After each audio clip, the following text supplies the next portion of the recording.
Okay, welcome everybody. Thank you for attending. I am calling to order this Board of Education meeting. It is Monday, June 5th, 2023. I apologize for the delay. I could not sign into the internet. It is June 5th. It is 6:05. We're in the Nashua North Boardroom. Ms. Lamphrier, will you please do the roll call? Yes. Ms. Darling? Here. Ms. Raymond? Here. Mr. Claffey? Here. Ms. Brown? Here. Ms. Oden? Here. I'm here. Ms. Johnson? Present. Ms. Bishop? Here. Ms. Giglio? Here. Okay, so we also have Dr. Andre, Dr. Sarfty, Mr. Posca, and Mr. Donovan, the usual suspects. And we have our student rep. Here. Thank you, Warren. And back to you. Can you do the prayer? Oh, sure. Almighty God, we have the high honor and the serious duty of managing the educational institutions of our beloved city. In our common endeavors, may we find a spirit of unity and understanding which will enable us to face our multiple problems with an objective mind, with justice and charity for all, so that any and all decisions made by us will be for the betterment and greater happiness of all of our fellow citizens. Amen. Amen. I'll lead us in the pledge tonight.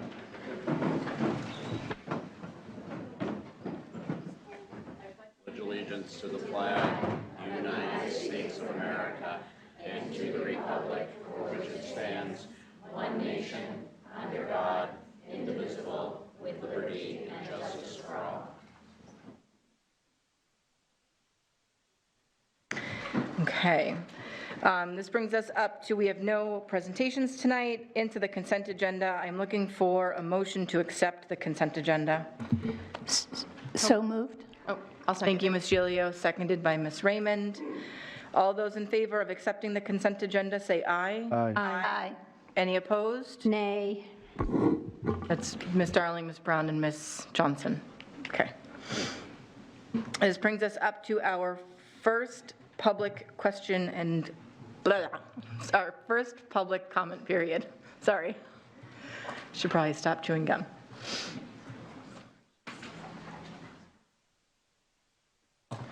Thank you, Ms. Darling.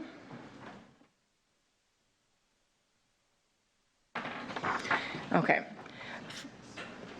First up, we have Diane Merchant. And I'll remind us, there's not a lot of, it's not a big list, but there's a 3-minute time period. So when we get to 3 minutes, I'll be obnoxious and say, it's time. I just want to introduce myself before I begin. You want to make sure the mic is on? What's that? Do you want to make, it just has to be close. Into it. Okay. So before I start, I just want to briefly tell you a little bit about myself. I'm Diane Merchant. I live in Bedford, New Hampshire, but I also reside as an educator at Mount Pleasant Elementary School, 10 Manchester Street. Before I begin, I'd like you to know a little bit about me and my connection to this great city, my appreciation for it. Not only was I born and raised in Nashua, I'm also bilingual and a product of Cuban immigrant parents. Very proud of that. I was inspired and encouraged by older immigrant siblings who were well educated and excelled in the Nashua Public Schools. My brother is retired from the Nashua Police Department, and my sister sits on the board at Riviere, and we all know how much they partner with the city and give back in many ways. To say that I am grateful for the rich education afforded to me by the Nashua Public Schools is an understatement. I am so grateful, in fact, that I decided to give back to my community by teaching in Mount Pleasant for over 30 years, which actually feel more like 10 until former students show up with their babies, and then I'm really feeling it. I love Nashua. I believe in Nashua. So I'm ready to start my 3 minutes whenever you are. So, in a resounding effort to save Mount Pleasant, over 3,000 people signed an online petition. The board received emails and voicemails. Conversations took place while our community canvassed neighborhoods. We've held rallies on Library Hill ahead of school board meetings. Community members made public comments, some showing tremendous courage, speaking in a language not native to them. Sincere concerns were expressed at the public forum held at Mount Pleasant in early May. The bottom line is that strong evidence points to the negative impact school closings have on marginalized communities like the ones found at Mount Pleasant. It is a traumatic event, and we now know scientifically that trauma affects the processing of and response to situations and information. Bottom line, traumatic experiences affect student learning. We also know that families as a whole can be affected. School closings diminish access, productivity, and advancements, setting marginalized people even further into the margins, no matter how resilient a person may be. These are facts. But consider this critical fact. As you make your final decision, the closing of a school that has over 60% of its population at or below poverty, 21% EL students needing EL services, and 21% with special education needs, and dispersing the majority of those students to 2 schools, which already have similar demographics, will weaken the family outreach and personalized instruction we currently provide because of our small class sizes and population. Closing Mount Pleasant will create obstacles for students and staff. The district's overall budget may benefit, but there will be deficits. Will the cost savings be worth the loss in education and the adverse effects on human capital? Who can say what the cost will be to a community weakened without the unifying power of a shared elementary school? Finally, if equality means providing the same to all, and equity means recognizing we do not all start from the same place and must make adjustments to imbalances, how is the closing of Mount Pleasant fair? How is it equitable? As you carefully and in good conscience weigh your decision, I sincerely hope it exemplifies the board's mission, vision, and values, because the stakes for our marginalized communities are simply too high. Thank you. Gary Hoffman.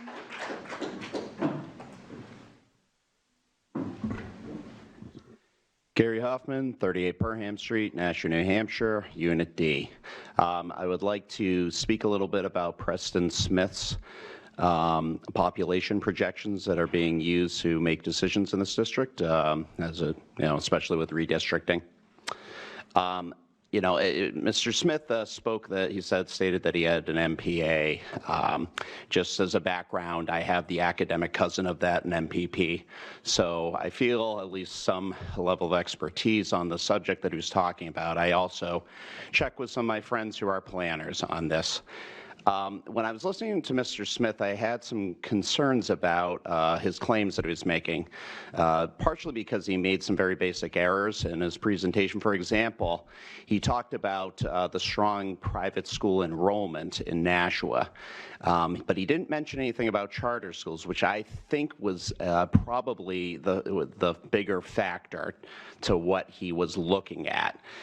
For him to not even acknowledge or mention that just kind of set off a little red flag in my head. Then when he talked about and said that his projections would be 0.3% accurate 10 years into the future, he had some different models, but I've never seen that before. 5% is considered pretty good. 0.3% is, I've never seen that before, and I would love to look at what mathematical formula or methods he was using, because I think that there was other things he didn't consider. For example, he also talked about the housing market in Nashua being something he had never seen before. Housing is expensive here. He's absolutely right, but it's not expensive in our region. And in fact, it's a lot cheaper than parts of Massachusetts just to our south. And so I felt he was speaking more from a Midwest perspective, but not from our reality than our region. I can only suspect that he was using birth rates as one of the reasons for, his projections along with the capture rates. One thing that I do know that the Census Bureau does believe that birth rates are flattening. They're not continuing to decline. Certainly from 2000 to 2020, they absolutely did. And Ms. Johnson did bring up the Elm Street issue. It certainly is a point. We probably should have held off in that decision, but that decision's been made. Furthermore, there's other reasons to consider his thesis might not be correct. The baby boomer generation all will be over the year 2030. Will all be over the age of 65 by 2030. This generation disproportionately owns the houses in our city, and they are likely going to be downsizing, and that's going to open up housing, hopefully, for younger families. Furthermore, just looking, at our region, you know, areas like Phoenix, Arizona, for example, don't have enough water. You know, there have been a lot of projections that climate change is going to get really bad in the 2030s, and that we here in northern New England are probably one of the places that's the most climate resilient. I think people are going to be moving up here, and it's very reasonable to assume that they might move up here, families included, and moving out of places like the Southwest. Gary, just to give you a heads up, that was 3 minutes. All right, one last point. You know, he is right that a lot of students do go to charter schools. He didn't mention charter schools. I think he looked at them as private schools. But that's an effective state policy. State policy can change. Economic conditions can change. So I would really, if you can get his formulas, his research methods, and get a second opinion, I really would recommend it because I had some questions on it. Thank you. Thank you. Maura McIntyre?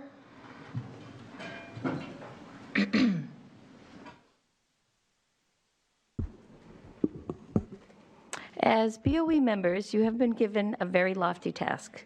A consultant has been hired. Can you hear it? Oh, name and address, sorry. Oh, my name and address, sorry. Maura McIntyre, 7 Sacramento Street, Nashua. As BOE members, you have been given a very lofty task. A consultant has been hired, Mr. Preston Smith, who has no investment in the city or its people or its future. Mr. Smith knows that you have an impossible task before you, so he has prepared selective data and projections to make this decision seem easy. The fact is, this is an easy decision for Mr. Smith, who has cashed his checks and probably won't think about Nashua ever again. He wants you to believe that his recommendations are inevitable and to pat him on the back for short-term financial prudence in meeting the almighty bottom line. However, when a paid consultant comes in and recommends closing schools in Nashua, a city he's read a lot about but never lived in, that consultant isn't seeing schools. He's seeing spreadsheets and short-term bottom lines, and as a result, our schools become waiting rooms for the city's young people until Nashua's, quote, aging population, as he called it, is all dead. My colleagues and I were thinking about what is best for this city long before he arrived, and will be doing so long after he's gone. I want to remind you, our city's elected officials who care deeply about this place and its people, that these decisions are not easy and that emotional reality must be part of the calculus when we make decisions that impact the lives of children and their communities so deeply over both space and time. Mr. Smith's work here is already done, but yours is just beginning. Class sizes across the district can and should be much more equitable than the scenarios that are being presented for you to vote on. According to the scenario presented to you, Dr. Crisp and Amherst Street schools would each receive more than 100 students from Mount Pleasant. To many people, a super Walmart is a great place to one-stop shop, a big store with everything you need. The scenario presented to you creates 2 super Title I schools. Education is not one-stop shopping, and the proposed redistricting scenario is not best practice. Nashua needs Mount Pleasant in order to keep our smaller class sizes. Since Dr. Andre's visit on March 13th, we have been saying over and over again that this is not just a Mount Pleasant problem. If our aging population and these housing developments are issues central concern for the future of our city, then closing public schools seems to be a great way to signal to current and future residents that we've already accepted defeat. Horace Mann, the pioneer of American public schools, called education the great equalizer of the conditions of men. The inverse is also true. Too often, the distance between a life of promise and a life in peril hinges not on a student's potential, but on the equity of the local public school. As elected BOE members, you have a choice to make, whether you will allow education to be a wedge that widens inequality, or whether you will use your power to create opportunities for all. The decision facing you today will determine the trajectory of our city's future. It is well within your power to complete the mission that Horace Mann set out over a century ago. Isn't it ironic that Mount Pleasant will be 100 next year? Thank you. Thank you. Susan Cooper?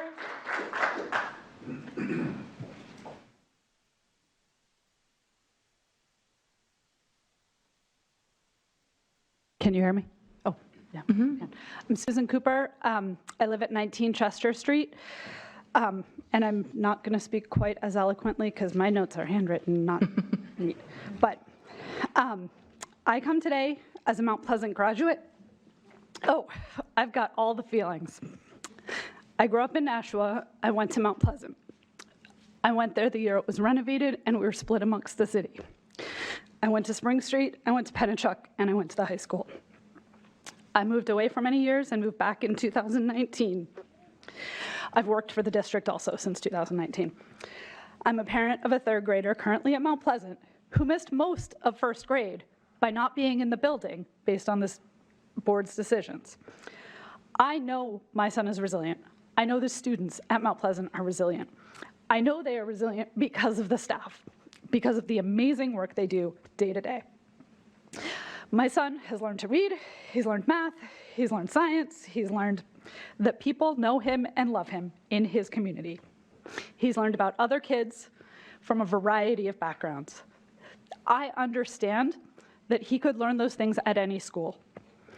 But I also understand that this city and this district has had a rotating cast of administration and board members who have been making short-sighted decisions over the past number of years. I know that we are basing this decision on data that Mr. Smith, by his own admission, said it does not include any information about newcomers. Okay, well, I guess we just don't know about them, so we'll forget about them, despite the fact that they are one of our most rapidly increasing percentages of our school systems. Also, the fact that he's conflating private and charter schools, that's not information, that doesn't give me a sense of calm and security in his data.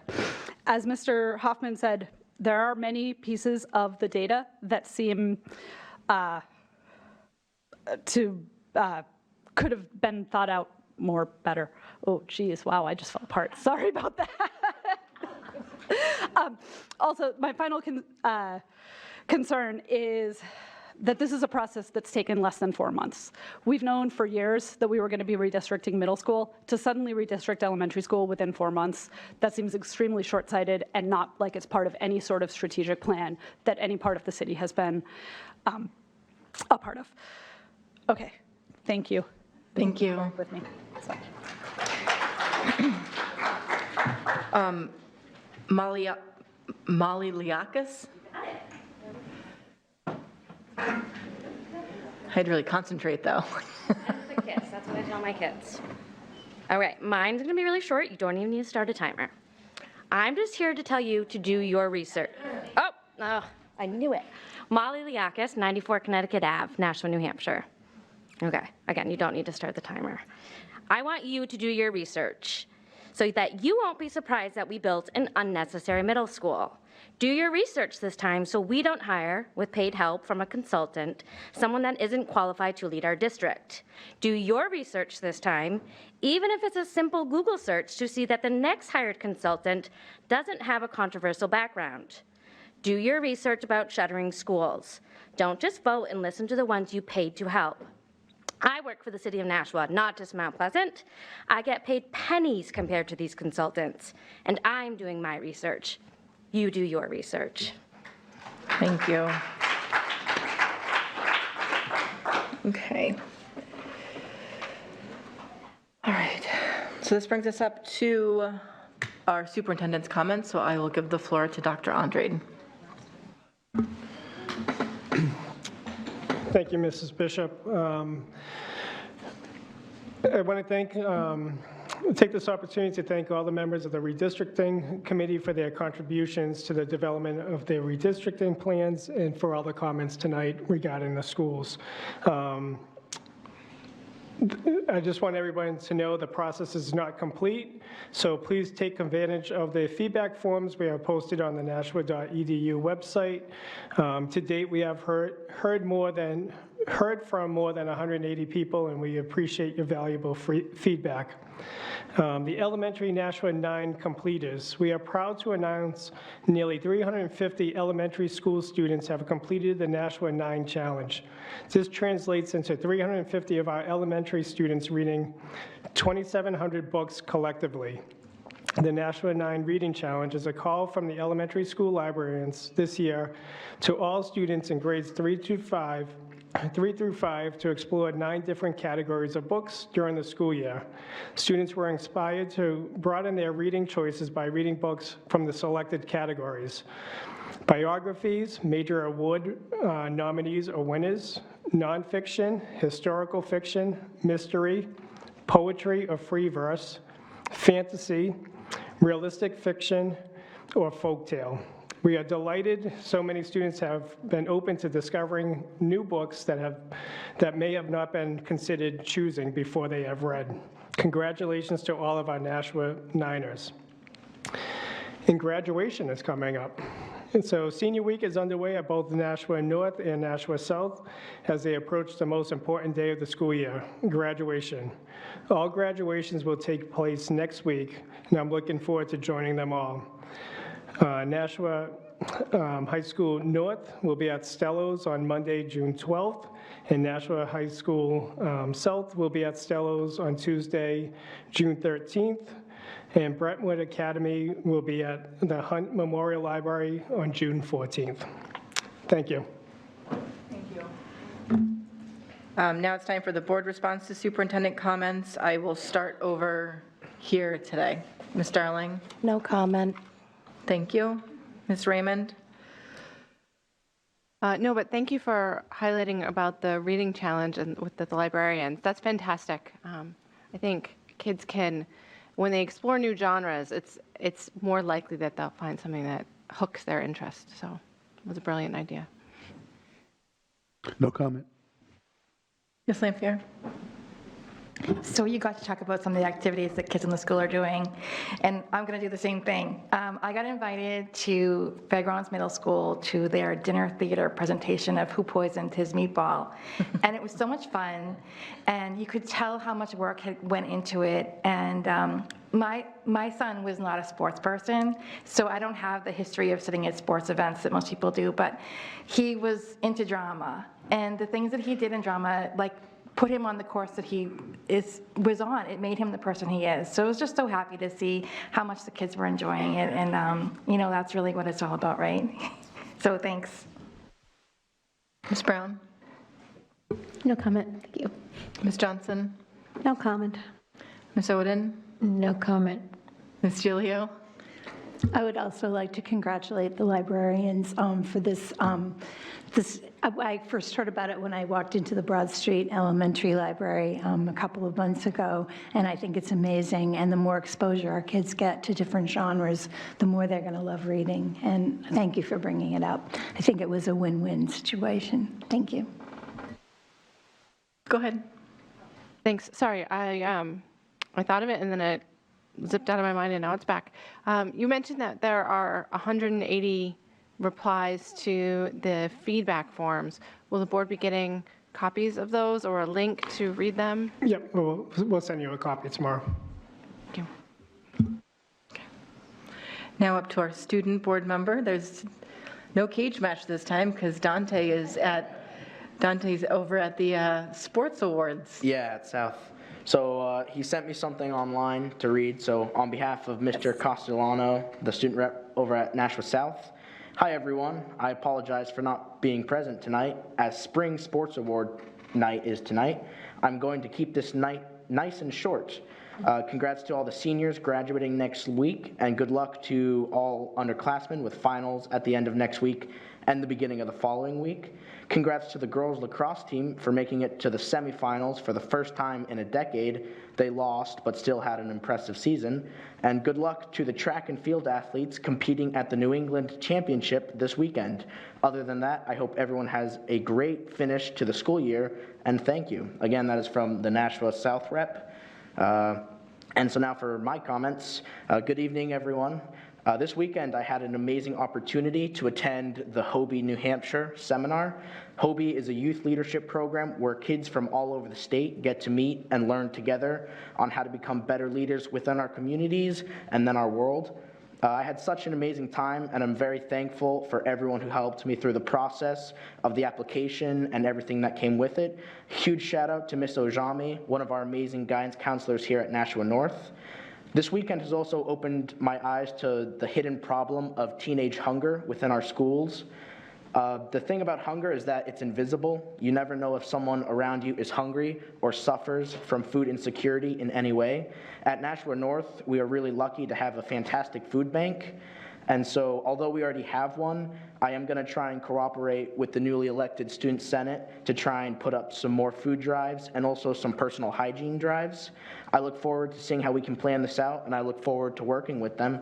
Speaking of the newly elected Senate, a few weeks ago, the school election results came out, and so I want to congratulate each and everyone who was elected. I think I said this last meeting, but we have such an amazing pool of kids running for different positions, so it was really a win-win situation. I can confidently say that each graduating class is fortunate and should be looking forward to a very positive year. Thank you. Thank you. And I still like how you let Dante go, even though you were here. We have a system, and I follow that system. I appreciate that. Okay, thank you for those words. And yes, I know a couple of people who are newly elected, and I like them. I'm looking forward to working with them. I think we should be able to get a lot done next year. Yeah, I think so too. We've got a bunch of hardworking kids. So this brings us up to Committee on Human Resources. Okay. We met earlier this evening, and I would like a recommendation to suspend the rules to consider items from our HR meeting, which was held just about an hour ago. Second? Thank you. All those in favor of suspending the rules, say aye. Aye. Any opposed? Motion passes. Okay. So, first of all, we approved the personnel recommendations of June 5th, 2023. So do we need to approve those fully now? make a motion. So, yeah, we need a motion for all of us to approve it. Anyone? I'll make the motion, recommend to approve the personnel recommendations of June 5th, 2023. I'll second. All those in favor of accepting the personnel recommendations of June 5th, 2023, say aye. Aye. Any opposed? Motion passes. Okay. Next, we looking for a recommendation to approve the administrative recommendations of June 5th. One of them being Janelle Archer as a 21st Century Coordinator for the 2023 to 24 school year, had a salary of $73,477. I'd like a motion so we can vote on that. So moved. Second. Thank you. All those in favor of approving Janelle Janelle Archer, for the 21st Century Coordinator, Coordinator at $73,477. $73,477, say aye. Aye.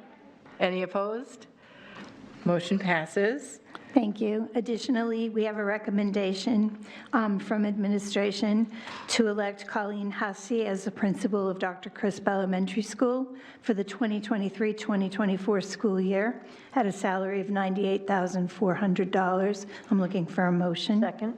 Oh, You made the motion. oh, I did. You Okay. can make the motion, Ms. Oden seconds. Yeah, okay. Okay. All those in favor, say aye. Aye. Aye. Any opposed? Motion passes. Okay. Next, Dr. Andrade spoke about a recommendation that was made to accept the administration's proposal for summer hiring, which is very similar to the hiring recommendations for last summer, that would eliminate the need of the Board of Education to meet maybe twice a week in order for us to hire good candidates.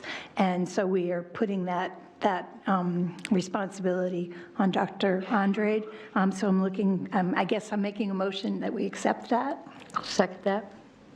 Okay, all those in favor of accepting the administration proposal for summer hiring, say aye. Aye. Any opposed? Motion passes. And finally, there's been a recommendation, I'm making a motion to accept the elementary special education coordinator job description, which has been supported by administration, including the new director of special education, Dan Alexander, to make it easier to hire 2 people who would then help with all of the special education at all elementary schools. Yeah, thank you. I'll second. Thank you, Ms. Johnson. All those in favor, any comments or questions? Yeah, Ms. Raymond? Thank you. Can I make a friendly amendment that we also approve the request in the memo to eliminate 1 assistant director position and replace it with the 2 elementary special education coordinator positions? Makes sense. Sure. So the motion would be to approve the job description and eliminate the unfilled currently assistant director Right. position and replace it with those 2 new coordinator positions. That's good. Okay. Just waiting for, Oh, I'm lost, go. I wrote it on the first page. I know, I think there was an additional one. I know what you're on. Okay. So all those in favor of accepting the elementary school education coordinator job as amended, say aye. Aye. Any opposed? Motion passes. Thank you. Okay, that ends our Committee on Human Resources. And now we are entering into the meat of the meeting, the redistricting update. Do you want the? Sorry, I know I'm hyper-focused on having a good meeting, and I just totally forgot to say congratulations to our new employees of the district. Welcome. We're very happy to have you. I think Dr. Andre had something he wanted to say as well, but Well, they're walking out, but it's just, again, it's such an honor to have Colleen to be the next leader at Dr. Crisp. She's been in the district for a number of years at this point, and we've seen her leadership shine through at Fairgrounds Elementary School, and we know that she's going to be a perfect fit at Crisp. Exactly what the school needs.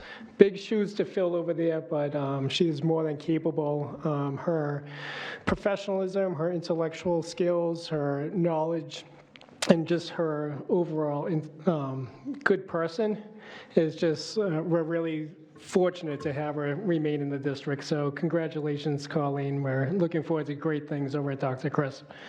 And we're also privileged to keep Janelle in the family. So we've been working with her through different agencies with the Boys and Girls Club. So we've gotten to know her over the years. And so when we saw that she applied for the position, we felt really fortunate. So we're also looking forward to it, the great things. Again, big shoes to fill over there, but we know that she can fill them, and we're looking forward to the great things that you're going to bring to the district. So thank you.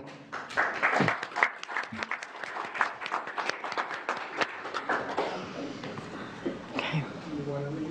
Do you want to lead with the? So, no. I have a couple of things. So we're entering into the discussion for redistricting. Before we start, I just wanted to go over some things.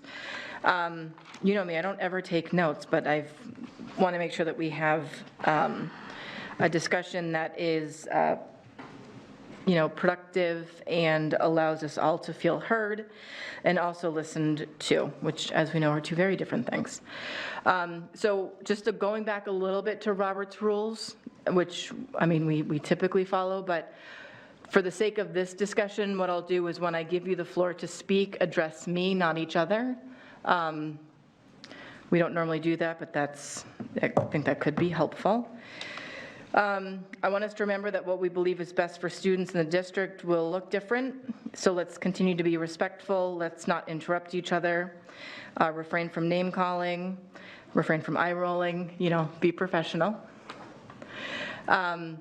And I do want to just remind everybody that the information that we're working off of went through The numbers came from, let's see, it's right here. Numbers came from city planning data, New Hampshire Realtors data, United States Census, from New Hampshire's Education Department, and National Education Statistics. Statistics were run with several different variables to establish a consistent correlation. With that said, if you feel you cannot trust the numbers, I would suggest reviewing the budget documents and our own student district trends.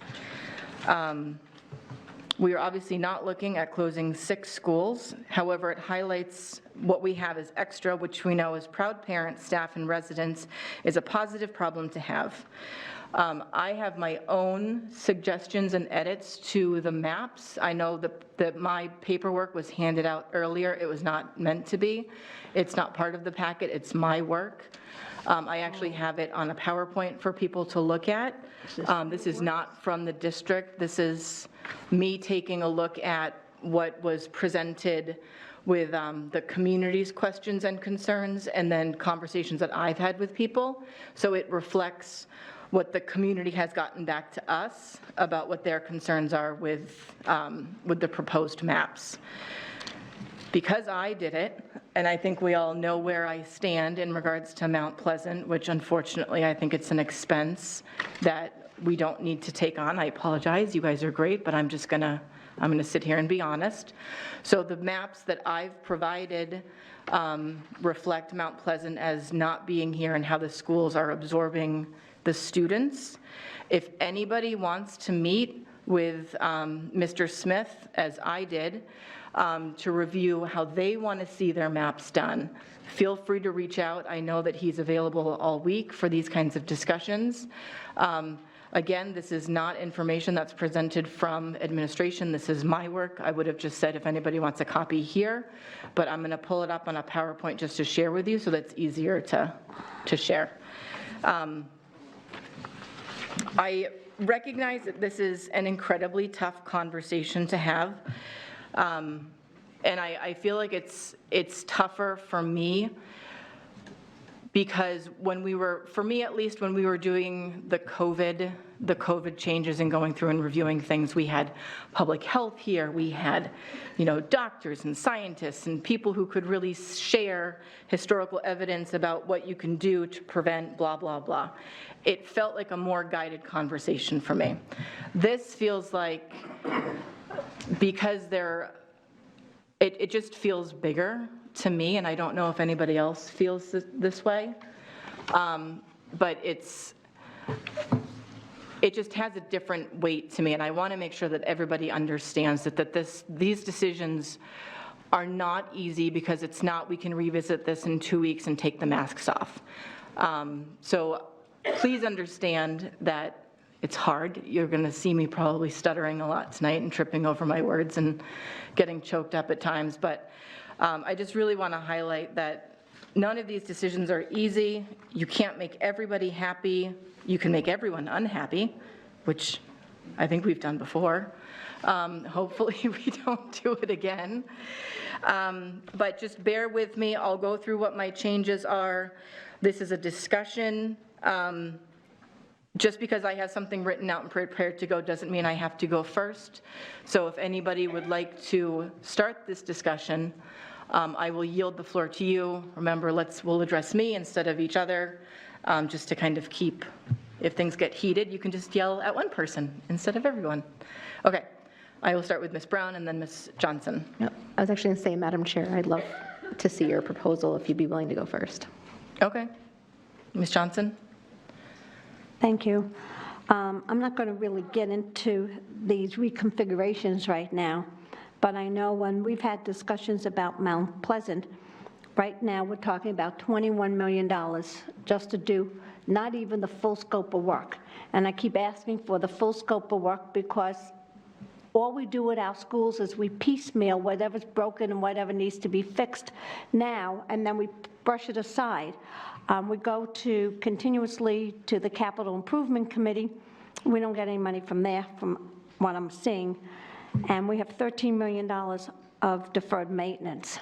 So I keep asking, how are we going to fix things when we can't even fix what we have right now on a schedule of deferred maintenance of $13 million? We got $21 million at this school plus So I keep asking for the full breakdown. What is it going to cost? 21 million plus what?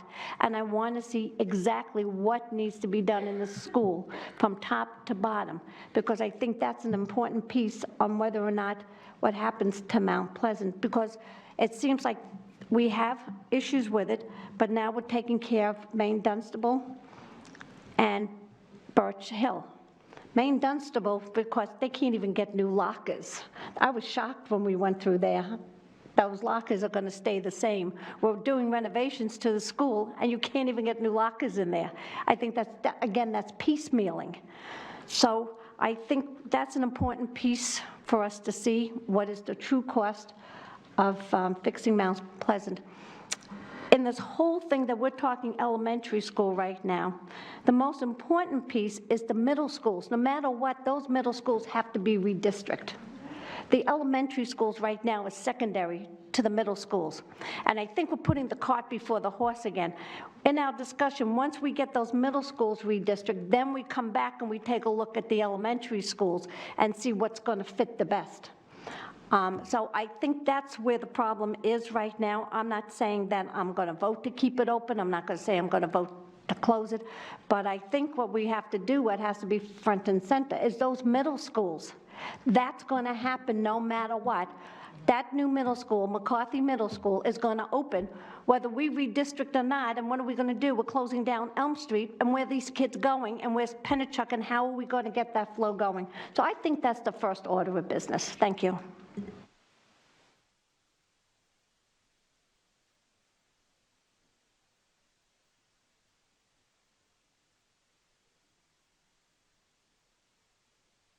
So I do want to address one of the things that I did in reviewing the elementary school lines was revisiting the middle school lines. So the middle school lines are in here as well. It matches up.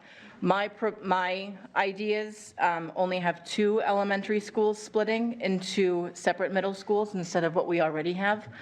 My personal goal in all of this was, oh, I hope I didn't break this, to have a reduced amount of elementary schools splitting up into middle schools, and also having equitable classroom sizes, and more continue with the equitable distribution of free and reduced lunches. What? I'll just talk quieter though.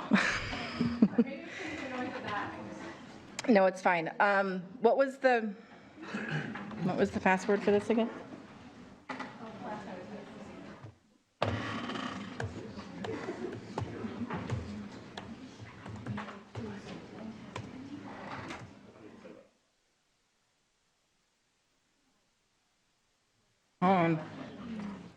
We already did this. The O's aren't O's, right? Incorrect. Oh, this is what I can break an electronic machine like no one's business. There we go. Okay. So the first one that comes up is, here, I'll show you. This is the elementary school one. Start the slideshow. You guys, okay. And again, anybody is welcome to go and do their own tweaks. This is just mine. This has nothing, and we're not voting on anything tonight. This is for discussion. This is taking into account some of the feedback that we've received and any other stuff. Anyway, I'm not good at making these questions. Anyway, okay, so a couple of the things that I looked at. So some of the concerns were, there were concerns from Birch Hill Elementary School, from Bicentennial School, and then how the other schools are going to be absorbing Mount Pleasant students. So take a look at this. So when I was looking at the lines, when I was looking at the lines, some of the concerns I had, we'll start off with the Birch Hill Broad Street lines. Going across the street to Broad Street is obviously a concern. It's a bit busy. But what I had a concern was, because we can obviously put crosswalks and crossing guards and whatever, is the neighborhood was split down Lutheran Drive and then through, goes Lutheran and then down a hill and ends up on Broad Street, which is a neighborhood, so you're splitting an entire neighborhood in half. The only way to not do that was to move the line over to Coburn Woods, which to me is a natural boundary. It's already a busy street. I lived over there when I was a kid, and I know my mom still is like, Jennifer, don't cross that road on your bicycle, walk it. And I'm 40. So I feel like that's a better dividing line than going through Lutheran Drive and the bottom side of Broad Street. So it just pushes it over. I also had in the top part of Birch Hill, which isn't established, it's already going to Charlotte, but take the students who are at the top of Birch Hill, move them out of Charlotte Ave and put them into Birch Hill, leaving Broad Street to absorb, goes down to the river again, but absorbs that left side.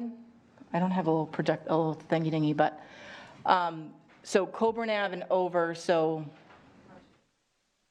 it still goes into Broad Street. It's a smaller section of Broad Street for kids to cross. As the crow flies, it's barely a mile, but as you walk, it's certainly over a mile. So I feel like it would be something where we would have buses pick the kids up on that backside of Birch Hill, just like the kids who are down on Bartimus Trail and Holden are also bused into Broad Street. So those kids would not be walkers. They're going to be picked up on a bus. And then going over down to New Searles and Main Dunstable, I thought it was an interesting split because it was going down Harris Road, where I felt Connet Road would have been a smarter choice. Connet is a little bit busier, and there are more natural neighborhoods in there. So I switched it over to follow Connet Road instead of going down Harris, and again, through neighborhoods, which I thought was interesting.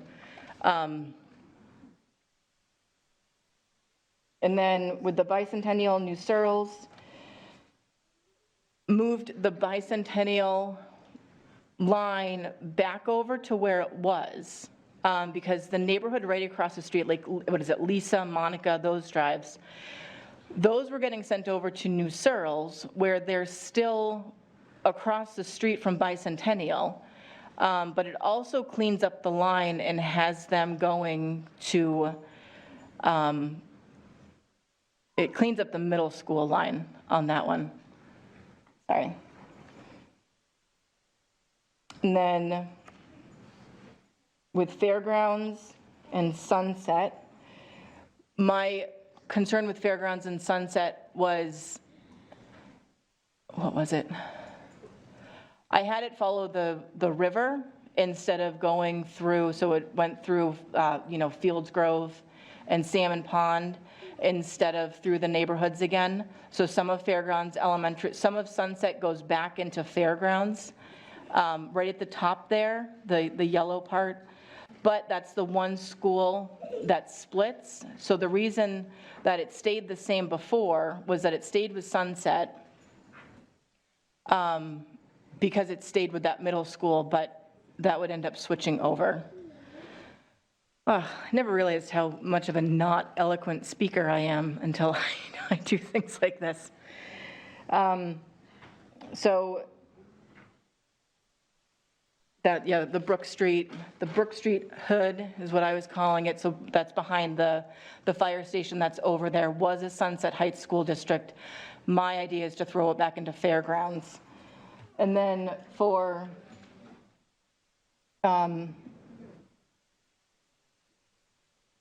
for Amherst Street, so the way that they had it originally on the map, not how we have it currently, but they had it going down Summer Street to split up Amherst Street and Charlotte Ave. Summer Street, again, is the middle of a neighborhood. Kids from both sides of the street play together. I felt that it was better to move it down to Lock Street, where it is a busier road. There are more natural divides down to Canal Street, right, Canal? Busier road, kids aren't going across the street playing. And then there was a section between Dr. Crisp and Charlotte where it was pushed up more, and it was going to up by Swan Terrace, so up by the boat dock. The line was up there on the old map. I moved it down so that that neighborhood could also be going to Charlotte. So those are my lines. And then what I did was I went through and I looked at what the numbers would be, which I know is what we're all interested in. So if you take a look at the numbers, the highlighted numbers that I was interested in is the Pennachuck is now, with how I've done it, Pennachuck is the largest school, so it's taking on the most students. Fairgrounds is now the smallest, where it was the biggest before, and the middle school is right in between the two of them. Hovers at about the same free and reduced lunch, 45%-ish for each school. I was also looking at the middle school, the elementary school numbers. All of this is here if you guys want to look at it, but I pieced it together myself in a way that I thought was most interesting. And right now, with this change, according to the population, Birch Hill would be taking on 85 additional students, which is the largest number out of all of the schools. Charlotte Ave is taking on the second highest with an additional 49 students. Dr. Crisp is taking on an additional 47 students. New Searles is taking on 34 students. Maine Dunstable is actually losing 40 students by sending them back to Bicentennial. This leaves us with class sizes of, at Amherst Street School, we have right now they have 18 students per class. With this projection, we're going to 19 students a class. Bicentennial is at 19 students a class and is going to 19 students a class. Birch Hill is going from 15 students in a class to 18 students in a class. Broad Street is going from 15 students in a class, and this is obviously averages, going down to 13. So one of the things about Broad Street that and this was, people from taking back those Birch Hill neighborhoods that are across from Broad Street, where there's really no natural divide unless you go all the way up to Pine Hill, but then you're crossing a bunch of people, like you're moving too many people. So if you keep with the Broad Street line and not the Pine Hill line, you're making the Broad Street school go down to 226 students for the whole school, which is interesting, which brings them down to 13, on average, 13 kids a class. Charlotte Ave is getting an additional 49 students. So it brings an average 14 class size that they currently have to 16 students in a class. Dr. Crisp has a jump as well, going from 19 students in a class to 21 students in a class. Fairgrounds Elementary goes from 19 students in a class to 20 students in a class. Ledge Street goes from 17 students in a class to 18 students in a class. Maine Dunstable goes from 16 down to 15. New Searles is, guys, I didn't say I was right. I'm going off the numbers that I have. I can't, New Searles goes from 18 to 20, and Sunset Heights 17 to 19. So at Birch Hill, that's an average of 3 students per class increase. Charlotte Ave is an increase of 2 students per class. Dr. Crisp is 2 students per class. Fairgrounds is 1 student per class. Ledge Street's 1 student per class. New Searles is 2 per class. And Sunset Heights is 2 per class. The Title Is all stay the same except for Mount Pleasant closing. There is a decrease to the amount of free and reduced lunch at Charlotte Ave. Well, it increases to Charlotte Ave to 36, but what it needs to be is, I think, 44 or 46 for it to be Title I. I feel like those numbers may change, but Charlotte Ave is obviously, we're going to need to support it a little bit more because they're going to have more students who probably do have some more needs.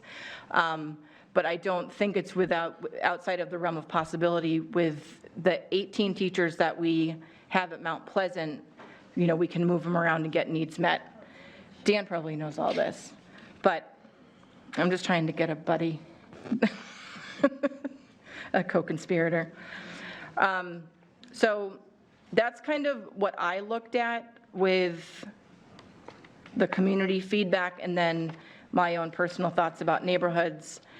I want to go through, if we went by what the union contract is, which is, I said 21 students a class, but it's not. It's 24 students a class? Depends on what grade level it is. Right, but, so kindergarten readiness, and then it goes up to 27? Readiness is 20 or 21.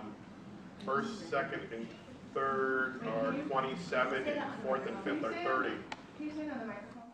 So first, second, and third is 27, and then above that is 30. That's what he just said. So I went by if we had 21 students in a class, which is the highest class that I've come up with on this sheet. That means that we can still have upwards of, so Amherst Street School would have 320 under my idea, but it can still hold 357. And that's, again, going on 21, not what the actual union contract is. Birch Hill is at 499, which is really high, but it can be 546.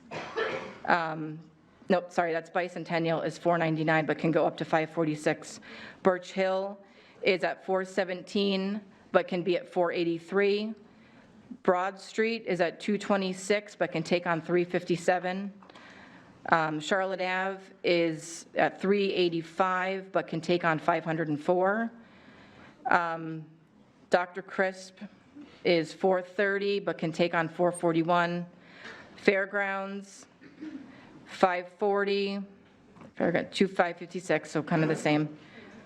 Ledge Street, 445, it's at 520, or it can be 525.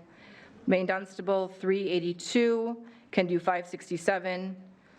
New Searles, 341 or 350, and it can take up to 357 according, and so this is all how many like teachers are already in the school and how many students they can take on. And then Sunset Heights, 327, but can take up to 462.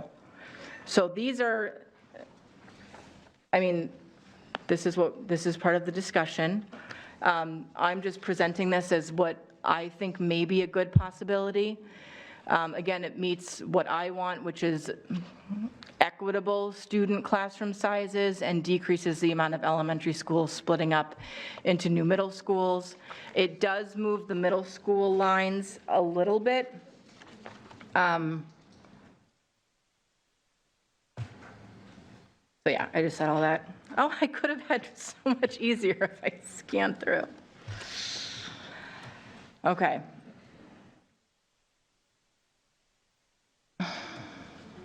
So these are all the little changes that would have been easier for me to have said with the visuals. And then for the middle school lines, it just moves the lines up a little bit. It brings the lines back to, here, let's just keep scrolling through. So the blue lines are the proposed elementary school attendance lines. And I did Broad Street is all together now, and the dividing line is the river instead of the street. And then the boundary changes to New Searles Road to switch. Oh, you can see what I'm doing. I'm not tech savvy at all, or am I? So those are just kind of the little changes, but those are my ideas for the discussion. And now I will yield the floor back to anybody else who looked and had suggestions to make as well. Ms. Raymond? I just want to thank you. That was a tremendous amount of work, and I see some of the feedback, like on some of the lines at New Searles, Bicentennial, Birch Hill, and Broad. We got a lot of emails, and there were a lot of comments at the forums from parents and community members concerned about safe routes to school, and I feel like you've listened to that and thought about it and tried to move lines. I still have a bunch of questions in general, not just about your proposal or Mr. Smith's proposals, but all of the proposals, I guess, to help me, like, as I'm driving my thinking. And I know I sent some of these in an email back at the beginning of May, but I want to repeat them so that, people know. So one of my questions is about impacts of proposed changes on our ELL population and our specialized programs. So for example, right now, as of a couple years ago, so I'm a little out of date, Birch Hill had an ELL program at the school, but Broad Street did not have a full-time ELL program. So we were busing kids from the Broad Street district into Birch Hill if parents elected to have ELL services. So I'm curious about moving kids around, how that will impact it, and if it will impact staffing, and we'll have different staffing needs. Same question for some of our other specialized special education programs. For example, right now with Maine Dunstable, we've had to move out their intensive needs program due to the construction. Will that be going back to Maine D? I don't even know where it's going because I've forgotten. And if it doesn't go back, where's it going to go, and how are those additional space needs accommodated for in the various scenarios? Same thing with the medically fragile program at Amherst Street. So I know, like, Amherst Street takes our kids who we are so lucky to be able to service them in their district, in our district, which is great, but they need a lot of space for wheelchairs and feeding and changing and intensive needs. And so how will moving kids in and out of that school impact those kids? And then I know Maine D and Birch Hill are having classroom loss because of ductwork. Like, since they're open concept, as we're making walls, you have to make ducts. And I know from our tour of Maine Dunstable that they're actually taking classrooms out to make, like, I don't know what they call HVAC spaces. Clearly, I'm not a construction person. I just, the heat works or I call someone. So as we're looking at square footage, do the proposals, take into account the fact that Maine Dunstable is going to lose 4 classrooms?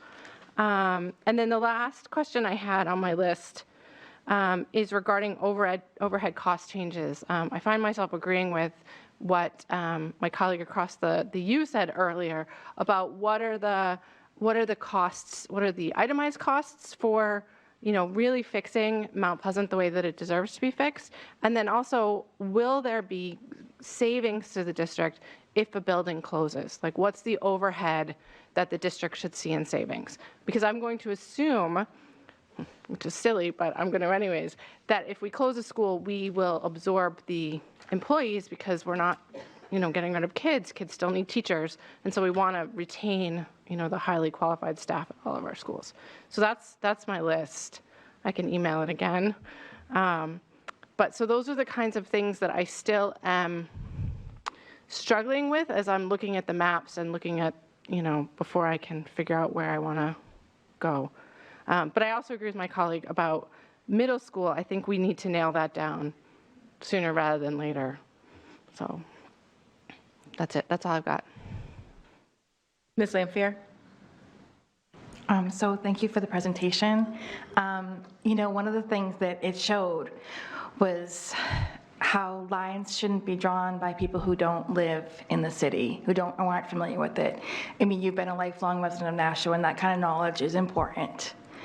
But the other thing that that your presentation revealed is that this needs work. And when I was at one of the presentations, I asked if we owned the data that we're getting from Preston Smith, and we do. So we have this, and I know some people do not like the idea of holding off on redistricting the elementary schools, but considering all the things that are still not known, I really do believe that that's best for Nashua right now. And, people like you should be in the rooms. You guys should be the ones building the new districts. It shouldn't be people that, Dr. Andrade is wonderful. Mr. Posca's great, but neither one of them live in Nashua. I've only been in Nashua a couple months, a couple of years. I shouldn't be the one making those decisions either. I don't know the neighborhoods. So I just think that we need to hold off altogether on the elementary school. But yeah, we should move forward with the middle school for sure. So thanks. Thank you. What? Oh, Neil! I am cursed, and I think I just broke it. Go back, go ask your question. I'm sure I can do it. I just want to go back over because this isn't my show, this is a discussion.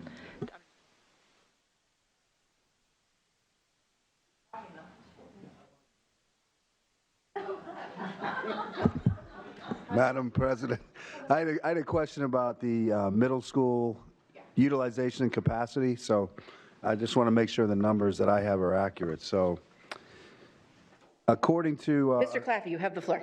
Thank you. I was looking at a slide from Mr. Smith's presentation. The McCarthy will have a capacity of about 1,571. Does that sound right? Based on the square footage.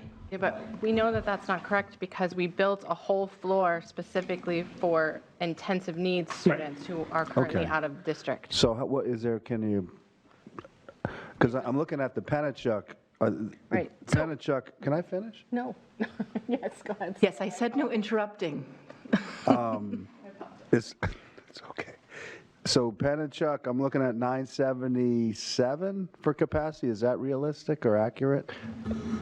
So wait, based on like a straight formula, right? It's like, so it's a square footage divided by like 110 square feet per student, right? Is that idealistic is a different question, right? So that's how many students you can get in, but to Ms. Raymond's point, if we have special programs or, you know, do we want 977 students in Penachuk? Probably not. So I asked the question, and I just want to make sure the numbers were somewhat accurate. So looking at Penachuk, with 778 students, they would be at 80% utilization based on if you use 987. And then McCarthy would be at like 43%. So I don't understand how that disparity. So that's, yeah, and that can be turned back over to administration. I wanted to make a point to what you said, though. The numbers that I grabbed, so I used numbers that were from our budget book and also current numbers that we have and then what the projections are. The numbers that I used were not the numbers that were in Preston's, which were the same, but for the sake of conversation, the numbers I used, I got from the district to take away some of that extra stuff that's going on. So that makes, I'm trying to keep the elephant an elephant.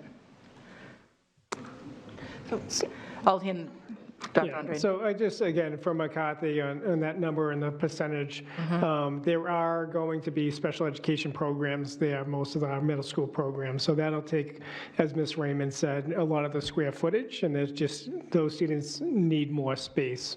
So I think we have to take that into consideration, which will deviate from the straight calculations that could be used at Penachuk or a different building. Could I just one last, so what is the increase that this plan would cause at Penachuk? How many kids? I'm trying. So for mine, it's so the current enrollment is 556 at Penachuk, and under the plan that I presented was 778.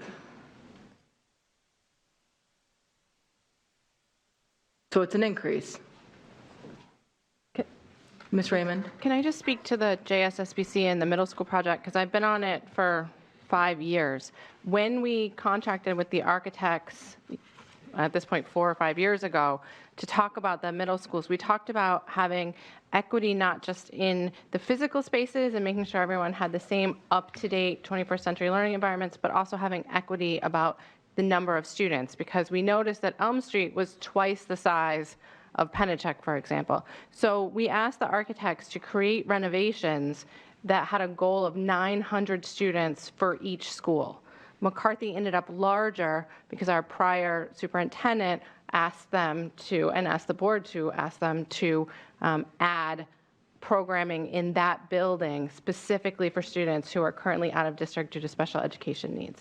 So, but the goal for each of them for total student population was about 900 students per building. Right. And so the idea is to break the district into 3 equally sized middle schools. Which we can do if we split up more elementary schools, which I don't want to do. But again, present whatever information you want. This is just mine. Ms. Darling, and then Ms. Johnson, and then Ms. Oden. So it is past my 6-year-old's bedtime. I don't know if you guys can hear him back there. But I really wanted to bring up the fact that I feel like we were given this information about inefficiencies within the district, and yet we're moving forward on like all these ideas of closing and redistricting and moving everything. And I feel like we should be addressing more of the information before we're making votes to change things. That's why my goal is not to have any votes tonight. It's to have this discussion, ask questions about whatever you want to talk about. That's why I laid the ground rules for how to have this discussion, hopefully. I just had information, I sat on this and wanted to present to you guys most effectively. But yeah, that's the point of this. Ask these questions. If you come up with something or hear something that changes your mind about something that's presented that's already been given to us, you know. I mean, I feel like for me, the concern is I feel like the class numbers change every time a new table is made. And so it's really hard to kind of get a grip on what I'm actually looking at when the numbers change every time. I know that every teacher I've spoken with, for what it might be worth, the vast majority of them feel overwhelmed. And whether that's due to students having more issues this year than most years, or I don't know, but I do feel like I haven't heard enough from teachers who realistically, who aren't looking at it necessarily from like a work point of view, but always the kids' point of view and how we can advance the kids better. I feel like the Mount Pleasant teachers have done a great job coming up and saying that, but it's almost like they're selling themselves as teacher more than they're selling the school itself. So it's like, is it going to be possible for us to close the school, keep all the teachers? Are we going to be able to hire crossing guards for Broad Street? So those are the questions to be asking tonight. These are all ones I'm just throwing out, and because I'm going to get my kids home before they drive anyone crazy, I am going to be watching on my phone for the whole ride home. So, thank you. Yeah, I mean, as we said earlier, we're hoping to retain all our teachers, no matter what the configuration is. Hire crossing guards, it's been initial this year, so hopefully in the future, we still can retain or recruit more crossing guards. So that's, the goal is not to eliminate positions, but create more efficiencies.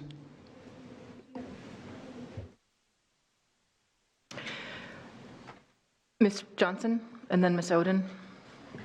Thank you. I want to go back to your sheet. When you said Bicentennial Elementary School are 19 in the classroom now, is that going to remain the same? Yes.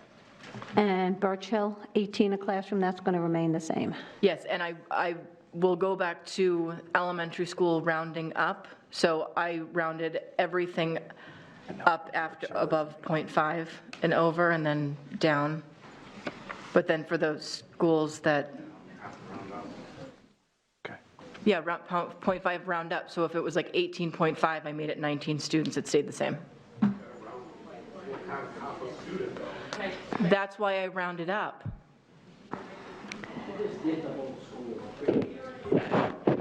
Right. I hate to say that when I was on the Board of Aldermen, when they were calculating houses, it wasn't one child, it was 2.5 kids. So when I used to say you didn't have a 0.5, you would have a whole child, not a half a child. Right. I get the point there. With that, again, I can't help but going back to the new middle school. We estimated 900 students per building, and we're falling well below that at this point in time. We wanted equity in the schools, but it's not going to happen. Each school is different in each school's population. We could teach the same curriculum, but the students that are in the schools are different on how they're learning. And I'm just looking at these numbers. And Mr. Smith said about the population going down. I've seen this when I was back in 2000 when I was first elected between all these boards. The population in the city was going down. He's right about the apartments. If you look around, all these apartments are going up, and they're all expensive. The new one that's going up down where the tannery used to be, they're not even starting out at like $1,500 for 2 bedrooms. A studio is well above that, and they're talking 2 to 3 bedrooms over $2,500 a month. So what are you bringing in if we don't have the jobs here? That's the biggest thing. With the mill yard, and I was reading an article about that, they were supposed to start bringing jobs into the mill yard, and they didn't do that. So we're going to put more homes in there, but you've got no place for people to work. What brings people to cities? Jobs, good schools, housing. Well, we don't have jobs, we have the good schools, but we don't have the housing that people want. And the housing is single-family houses, usually, or condos that are detached, where kids can grow up and have space. So these numbers have been no surprise to me. I've said this for a long time, and it's sad that we're coming down to this about a school. And again, I think a lot of it weighs on what has to be done in Mount Pleasant School. And you have to, it's going to be redistricted no matter what, the middle schools. Whether you like it or not, that has to be done. Otherwise, we wasted our money on a brand-new school that cost us millions of dollars with overruns because of COVID and the cost of everything. And those contracts, to me, you agree on a contract, overruns, not my problem. We agreed on a price, and the price has to stay and let the builder eat some of it. But with that said, that has to be done. So again, first has to be the middle school, and then we have to go back and take a look at the elementary schools, and by then, hopefully, we'll have the numbers on what is the true cost of Mount Pleasant. And we have to take a look at that. You have to see what is the cost going to be to renovate that school, and if there's going to be any money left. If the alderman, and there's the other fact, that are we going to be able to float a bond to renovate that school, because you don't know what the city has planned at this point in time, if they're even going to do it.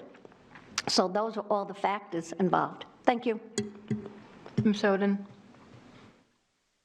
Well, you threw me a curve with your plan. I was looking at what we had. It's literally just colorful thinking. Received from Mr. Smith.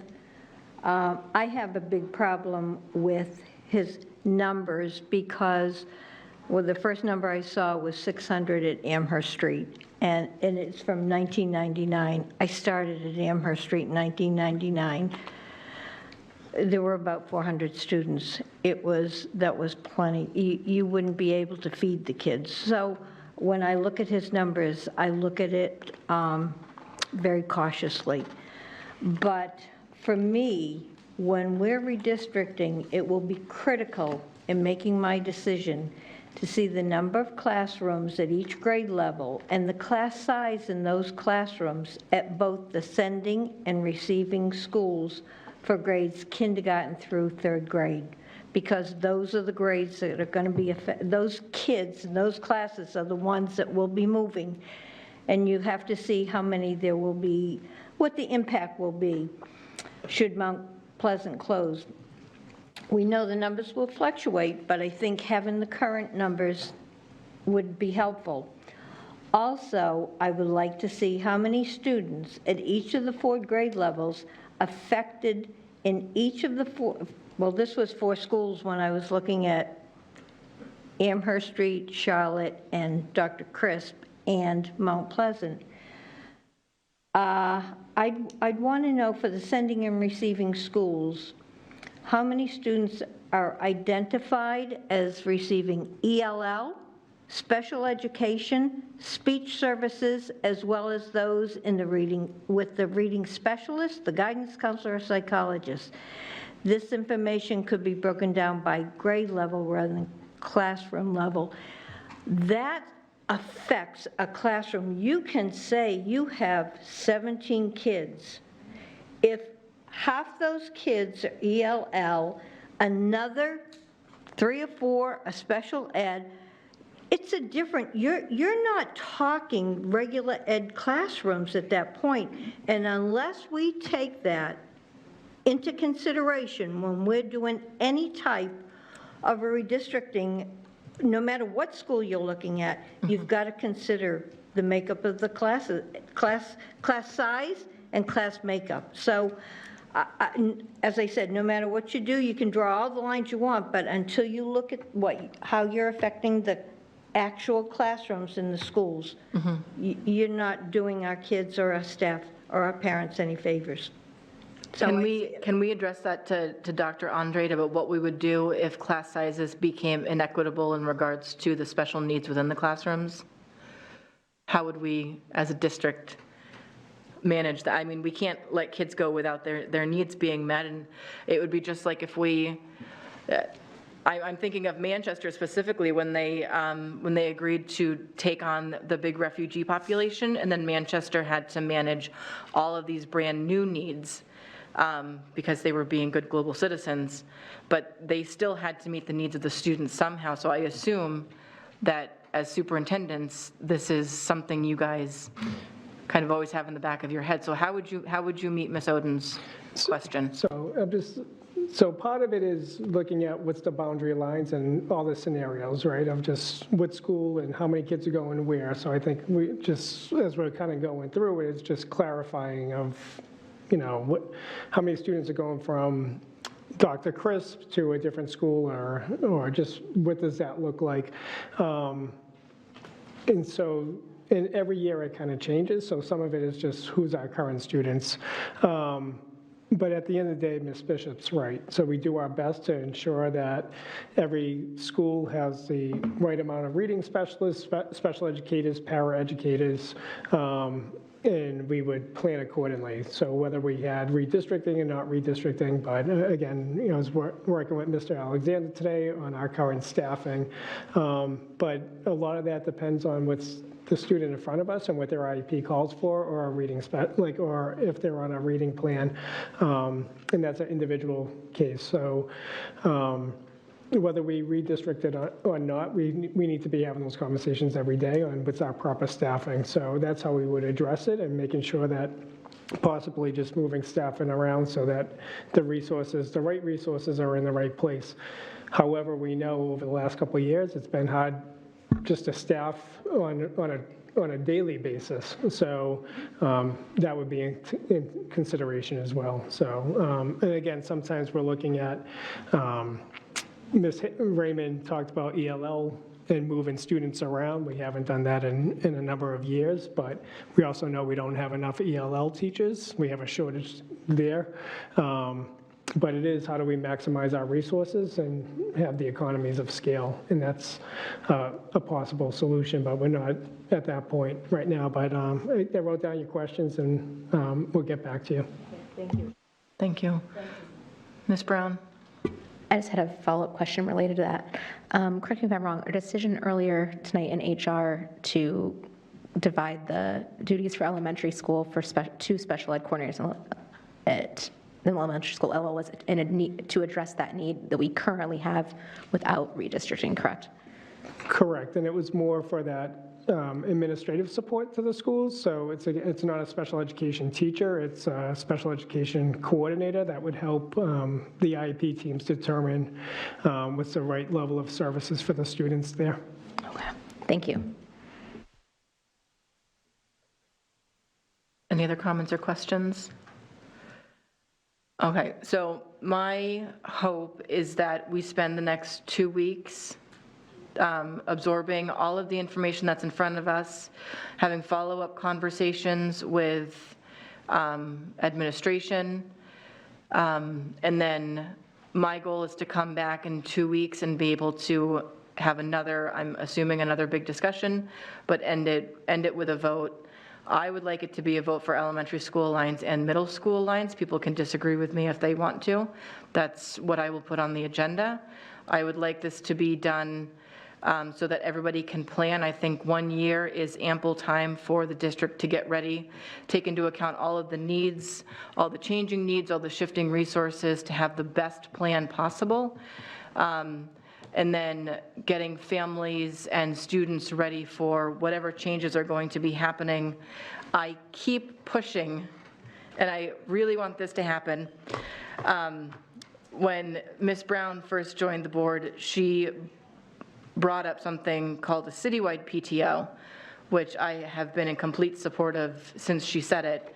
There are schools that they're not able to have as much of a robust PTO as other schools because of the nature of their family dynamics. If we have a citywide PTO that we can start kind of ramping up now, let's get the kids to meet each other. Let's get them to have friends in what may possibly be their new classroom so that they're not going into a school alone. And I think that that's something that we can encourage. So kind of bigger picture stuff, not just lines, but also like, let's give it time to we have a Southern doctor that comes up and does locum work, and he says marinate in it for a little bit. So let's take a minute to, let the students and the parents and the faculty marinate in these new decisions. I know, I don't have eyes in the back of my head, hold on a second. But this is my goal, okay? So that we have a decision made so that we can start planning, so we can start building resources. Go ahead, Ms. Lampier, who I know what you're going to say. Well, I would actually like to make a motion that we separate the middle school redistricting from the elementary school redistricting, because we need to do the middle school, and I feel like if we have them together, we're not going to make the decisions we need to make. So I think that we should just consider the middle school for now, and then the elementary school, we can consider over the next, the next few months, the next 6 months. I just think that that's the practical decision to make, and if anyone wants to second me, that'd be great. I'll second it. Okay, Ms. Gillies, so the motion on the table is to separate the two votes into one for middle school and one to elementary school. Did you want to put a time frame on the elementary school? I don't think that's necessary. Okay. Discussion, Ms. Raymond? Yes, please. I'm curious about how, if we hypothetically approved middle school lines, how will that impact the elementary schools as is? So, for example, right now, Birch Hill, for example, not half, maybe 2/3 go to Pennachuck and another third go to Elm Street. So if we approve the new middle school lines, how does that affect the schools, the elementary schools that are splitting? Oh, I forgot to put my rings back on. Sorry, just noticed that. So not having the map in front of me, if they split currently and whatever the new line is, they may still be splitting. Okay. So we wouldn't change the elementary lines, but we would just put the overlay of the middle school lines over our current configuration. So hypothetically, there could be schools, elementary schools, where like a large number of kids go to one middle school and then a few go to the other, or, some other breakdown. Okay. Ms. Gilio, then Ms. Johnson, then Ms. Brown? Okay, yeah, I was happy to second that motion because I feel our making a decision on the elementary redistricting 2 weeks from now is just not going to happen. I can't be in favor of of any of this, because we still need Mrs. Johnson's question answered about what exactly is it going to cost and what do we need to do to keep Mount Pleasant open. We also need to know the answers that Mrs. Oden asked for, because it doesn't so much matter if we're going to have, 18 kids at Birch Hill, where some of them are coming from a different school. We need to look at each grade level. As Mrs. Oden said, how many kids are ELL? How many have 504s? How many have IEPs? They're not just numbers. They're not just data. And I think that I personally could not find it in my conscience to vote for what's on the table right now without all of that information. So. Ms. Johnson. Thank you, because I agree 2 weeks isn't long enough, because we're only going to get the information between now and 2 weeks, and then we're going to bring it back to the board and hopefully discuss it again. So I'd like to amend the motion and say we will revisit the elementary school in 30 days. So that would be the meeting in July. And I think that's a fair enough time to be able to review everything and to come back to the table and then discuss the elementary school district line, because the middle school has to go first, because that's what we built the middle school for. And the kids have to move out of Elm Street no matter what, when that school's finished. So I think 30 days would be enough time to review the paperwork that comes back and have a discussion on it. I'll second your amendment. Thank you. Okay, all those in favor of amending the motion on the table to say to say review the elementary school lines. This is amendment only in 30 days after the middle school line is decided, right? Yes. Okay. Discussion on that?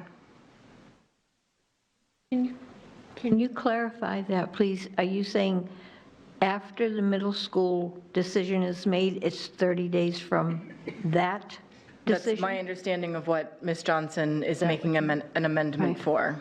Or 30 days from now. 30 days from now. So in 2 weeks, we decide about the middle school, and then 2 weeks after that, we decide about the Yeah, so that would elementary be school? 30 days to give us enough time, and then we can vote up or down, which other way you want. But I think we have to have all those questions answered before we can make a decision. Right, and I'm saying, I don't think we're going to have all that information. That's a lot of information that we're asking for, but we need it for each of these students in our district. And I don't think this can be done, I'm sorry, by July. I mean, I think it's a much bigger picture that needs, I appreciate all the work that Ms. Bishop put into tonight's presentation. I just think that there's so much more involved to redistricting our elementary schools that we may need several months to do it. I agree we need to make a move on the middle schools because we're a little over a year from the new school opening, but I personally don't see how 4 weeks from now I would be prepared to make a decision on the elementary redistricting unless we got all of this information tomorrow, which I know is not possible, and I would not expect it. But I said basically for this, if we couldn't vote on, we have to have at least that discussion on it, at least in a month, because hopefully we'll have, it's a lot of information, but they should be able to supply it. Mr. Smith has been, I've asked numerous times for all the information on Mount Pleasant, so that information should be compiled and should be able to be in our packets this week. And the additional information that Ms. Oden asked for, hopefully that should be able to be in our packet. So I'm giving a 30-day, because I don't want to keep this open-ended, because it's not fair to anybody else sitting in the audience that we say, okay, we're going to keep putting it off and putting it off, and then all of a sudden we smack everybody and we say, okay, we're going to close down the school, and you only have 6 months to figure this out. That's not fair to parents, that's not fair to this faculty, that's not fair to anybody.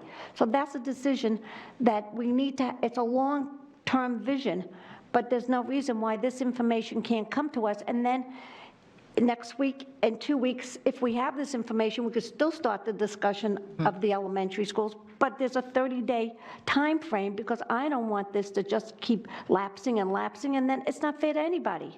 especially the students here. So this is a decision that's going to have to be made, but first, like I said, it has to be the middle school because they have to move over. So I would also, I would add on to that. So middle school lines, you know, the prototype is there, the outline is there. But with the elementary school lines, I think the questions that are being asked about, you know, how many special ed kids are going and how many ELL students are going in, you know, how many kids need reading specialists, PT, OT, we're not going to know that until the lines are drawn. So until we have a template of how the lines are going to be drawn, they can't come back to us with what the needs are going to be. The sooner we get this done, and they recognize that there is now an imbalance in one school, they have more opportunities to hire more people, move people around. The district staff know what the needs are. Maybe they want to switch different schools than what they had initially thought. They can't start planning until we make a decision. And we can't say we have 5 elementary school ideas and we want you to come back with a breakdown of each and every classroom and all of the non-normative students within each classroom for 5 different plans when they have to start planning for next year. I think we have to make a decision. I think historically our district sees where there are problems and concerns. They don't ignore it. You know, they're working diligently to meet the needs of every student and staff. But the longer we drag this out, the more plans that we bring to them, the more convoluted it's going to get and the farther away we're going to get from them being able to do their job and create a solution. I think that we should do all of this at the same time, only because the faster we, not fast, but being expeditious with this allows the people who are actually doing the work more time to do the work. And is it a hard decision, right? It's a hard decision. I started off the meeting saying this. This is not something to be taken lightly. However, we decide the lines, and then the school figures out how to get those needs met, right? So, and that's my opinion, is I think we should just give administration as much time as we can to do their job. Ms. Brown, and then Ms. Lamphere, and then Ms. Gilio. So I agree with Ms. Bishop, and I think if anybody's been watching for the last couple of years, if we both agree on something, it's probably stumbled upon an absolute truth. And so I think that by extending this, we are making whatever the decision is, keep the school open, keep the school closed, move the lines, don't move the lines.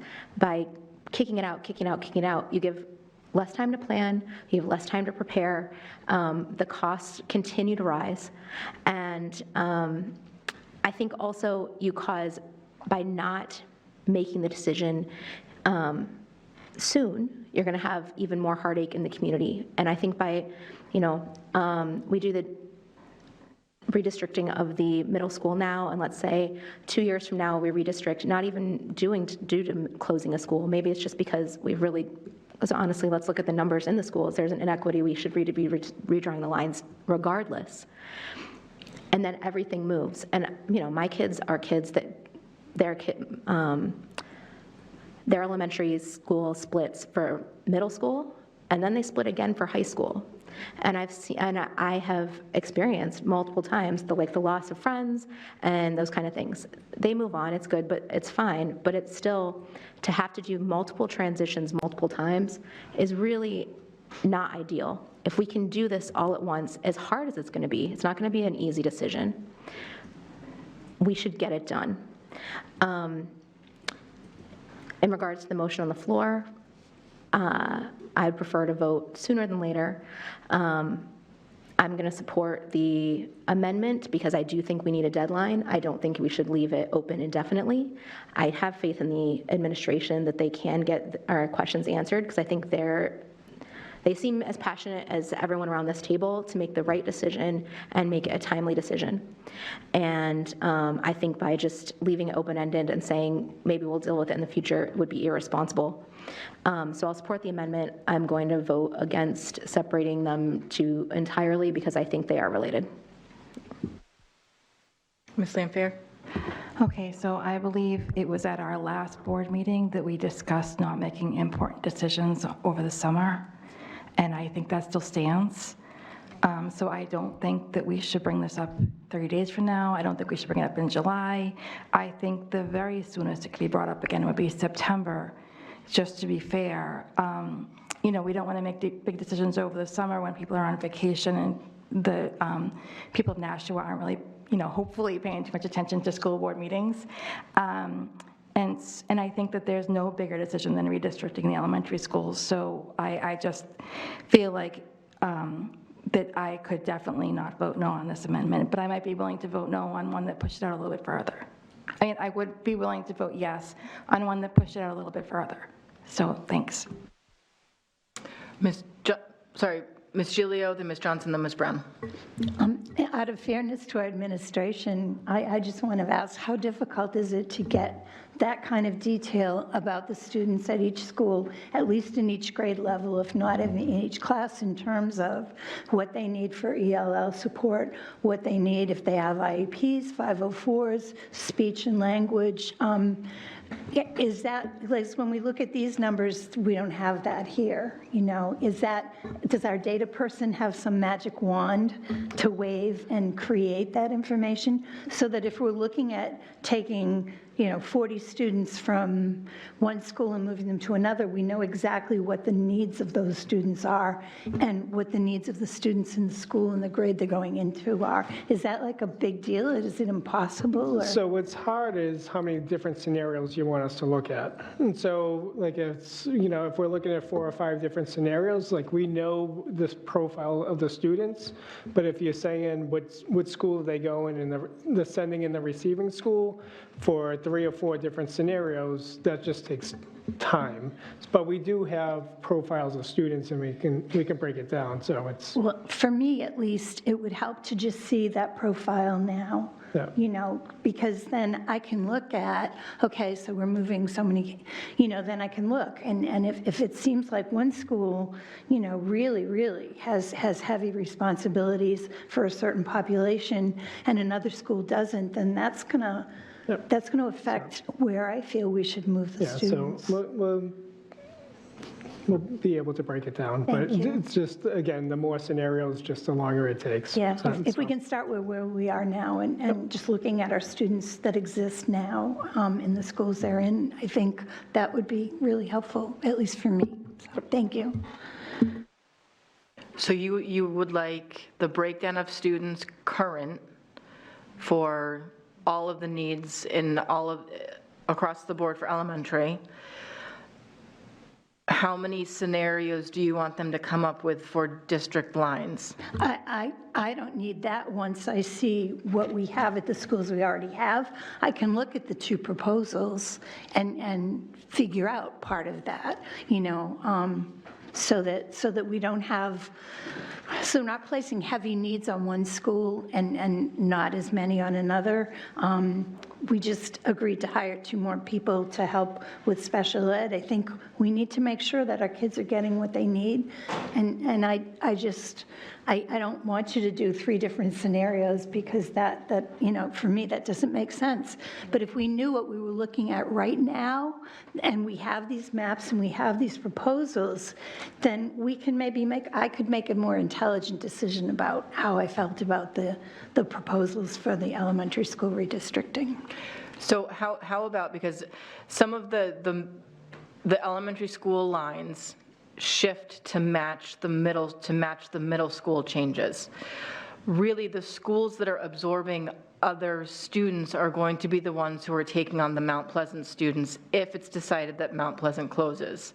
How about administration comes back with the amount of students from Mount Pleasant who have special needs that are needing to go into other schools who may need one-on-one paras, who may need special reading, that's the Department of Redundancy. what if they came back with that information? Dr. Sarftes, go ahead. So we would be able to indicate students who are identified and who have needs with regard to reading and who see reading specialists, but we wouldn't be able to provide documentation about every single child that sees a reading specialist. I mean, right. It's evolving, it's constantly every single day. So I just want to make sure you're looking for ELL designation and you're looking for special education designation, right? Okay. Anything else? It's the, ask Ms. Lampier, because these are, was there more stuff between you and Ms. Gilio? I believe it was Dottie that had the list. Speech. Yep, speech and language, 504. Yeah, there's a list. You have the list going? Okay.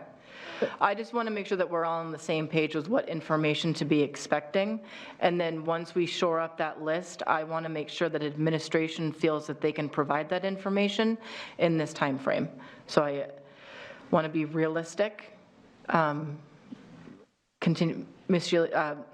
Johnson, sorry. Thank you.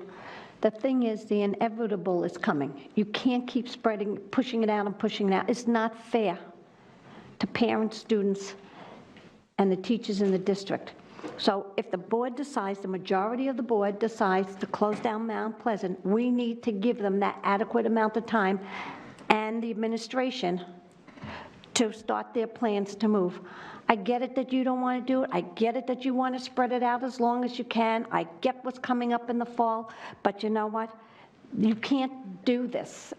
I mean, the lines are drawn with the schools, and if a tweak has to come because we close down the school, then that's where it goes. If we decide not to close down the school, then they might have to tweak the lines again on where the students are going.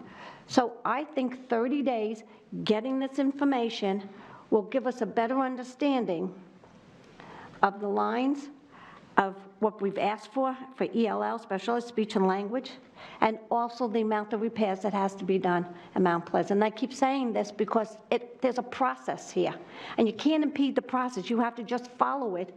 So what is the top priority?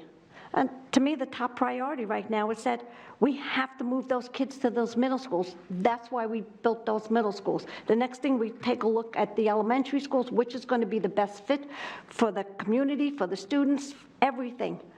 But to drag it out till next year, that ain't going to happen.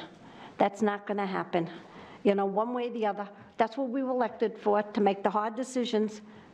And, you know, I'm not going to like the decision I make, probably. I don't know. I haven't really decided. I need to see all the data. Thank you. Thank you. Ms. Raymond, Mr. Claffey. Just very briefly, I don't think it's enough to just look at the Mount Pleasant kids that are moving, because the proposals that we've gotten, and I think we should look at the proposals that we've gotten, which would be the one Mr. Smith has provided us, and then the one that now Ms. Bishop has provided us, because we're looking at schools like Birch Hill and Maine Dunstable and Broad Street who have programming for specialized education that we're talking about moving kids in and out of. So to me, I need to know like what happens to those kids, and to make sure that, and I have no doubt, I have no doubt in my mind that our district administration will do what they need to do for every student. Let me be very clear. I am complete confidence that we will do what we need to do, and that we have been doing what we need to do. Having said that, I think it's important for us to take note of the fact that some programs need more space. And I don't want to vote in lines that don't make sense for the physical space needs of the kids that we're putting there, especially since we don't have adequate para coverage for assisting our elementary teachers. I have a question to follow up on that. So we've had Mr. Smith's presentation for several weeks now in regards to what he projected for elementary schools with and without Mount Pleasant. Has administration looked at those numbers and felt that those numbers were doable budget-wise, space-wise, teacher-wise amongst the district?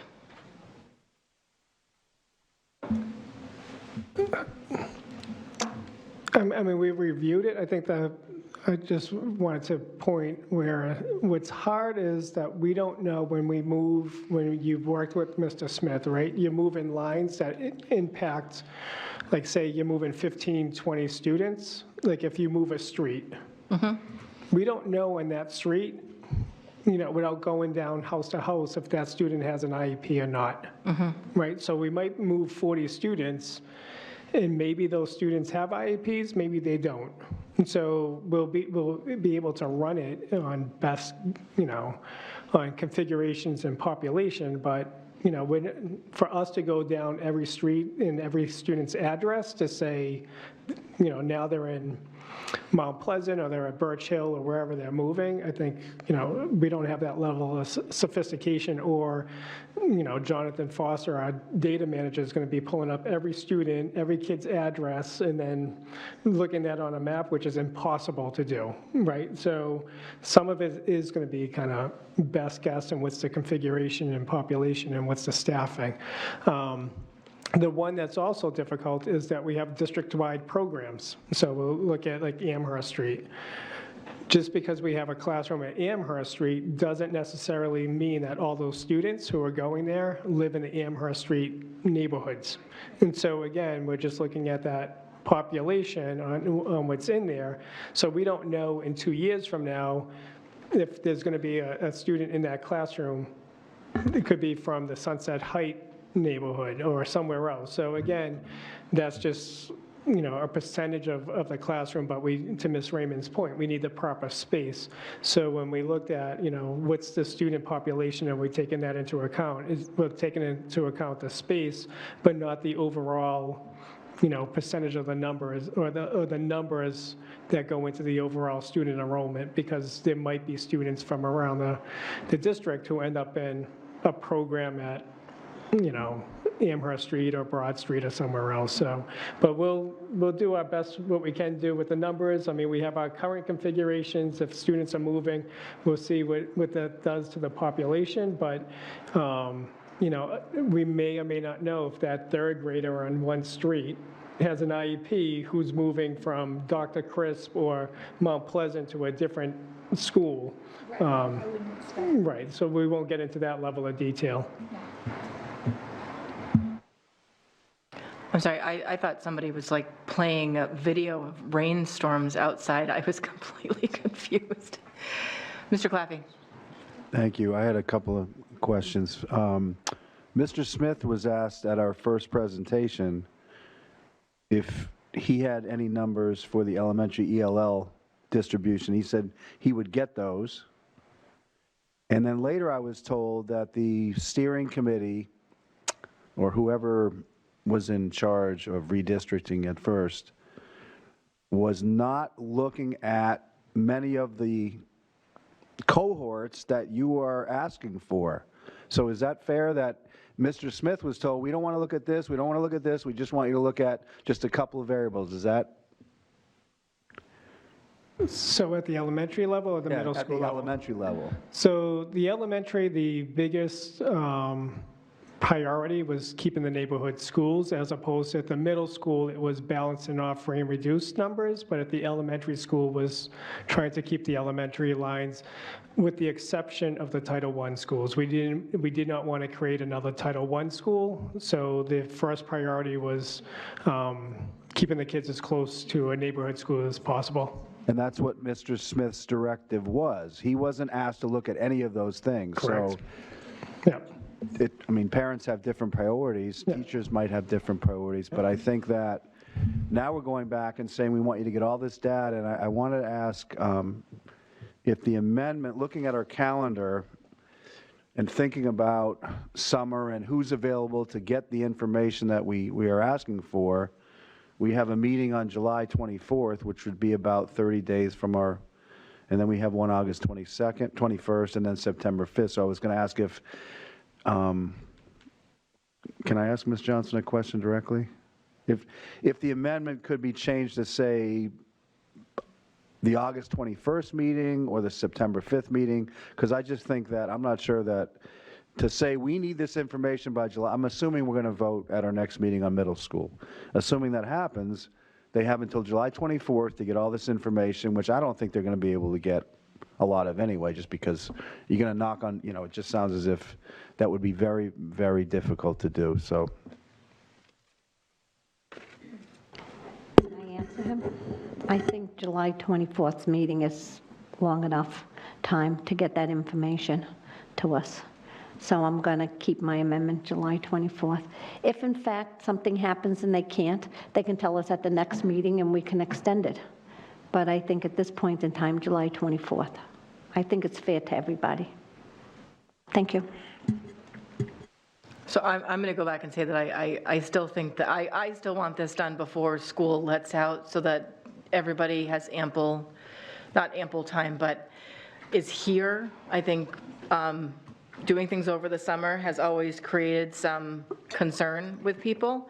I don't think we're going to get, I'm sorry, I don't think we're going to get much new information than what's already presented to us in regards to what are the demographics of each of the schools, each of the classrooms, each of the students. I think we're going to have the same percentages across the district, and we're going to be able to manage those needs in whatever schools those kids are going into.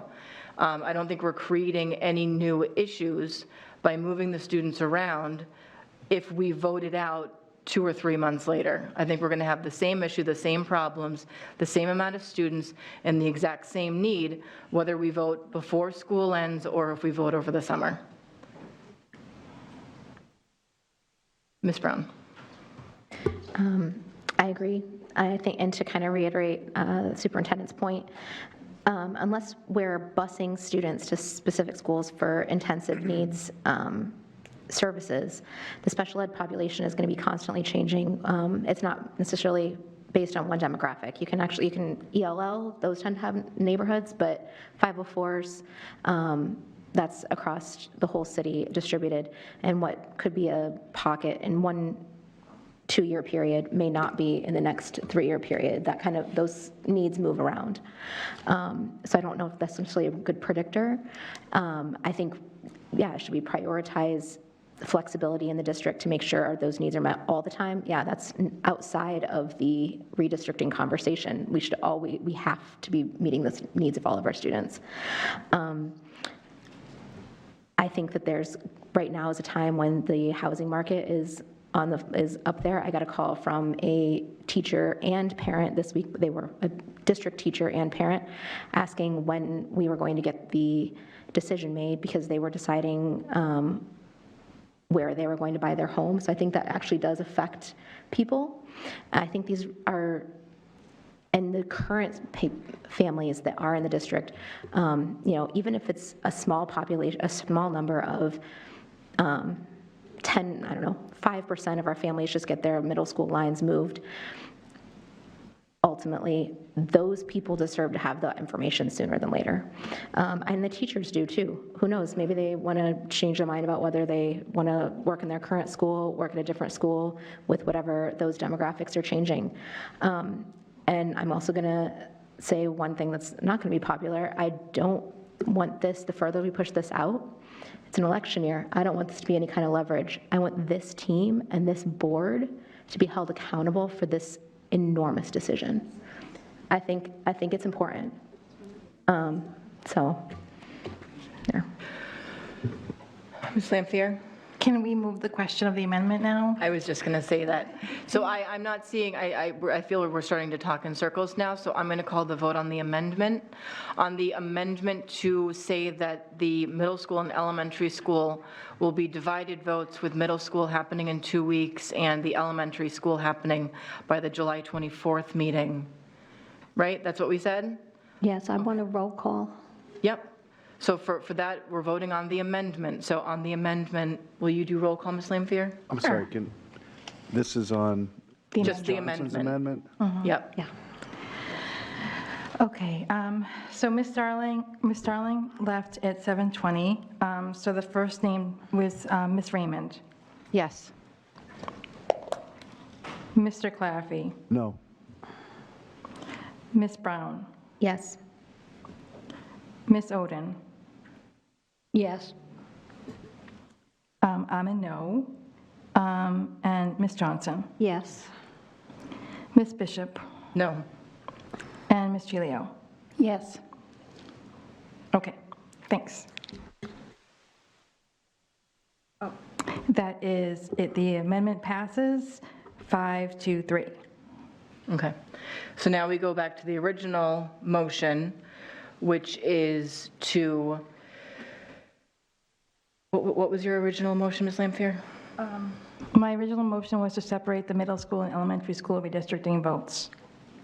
Okay, so the motion is to separate the middle school and the elementary school votes, with the elementary school votes happening by July 24th, and the middle school vote happening at the next meeting. That's what the amendment, you guys just voted in the amendment. So now we're voting on, do we want to separate out the two votes with those two deadlines for each grade level, each pocket of schools? But the deadline, I thought, was to have the information by that date, not necessarily to mandate vote. No, it was the vote. Okay. Okay, I'm guessing roll call again? Roll call vote on splitting up the votes and with those timeframes? How does this differ from what we just voted on? I'm now getting confused. So the amendment added in timeframes. Okay. So we voted on adding the amendment to Ms. Lamphier's original vote. People can go back and change their original motion, but instead of doing that, we added the amendment. So her original motion was to separate out the two votes. But didn't we just do that by what we just voted? But we still have to go back to the original motion. To agree to do that? Yes. Okay, gotcha. Thank you. Okay. So can we do roll call? Yeah.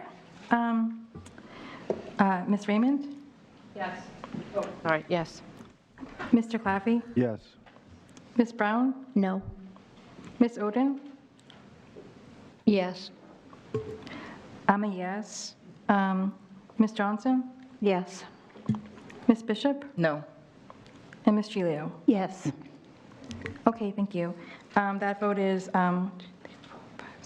the motion passes. 6-2. Thank you, not good at math. 6-2. Okay. So is that doable information? Well, it has to be doable information now. Congratulations. Get bigger plates. Okay. So I don't feel like there's any other discussion to be had about the redistricting. I think we've come up with our timeframes. We've come up with a pretty good list about the information that we want from administration.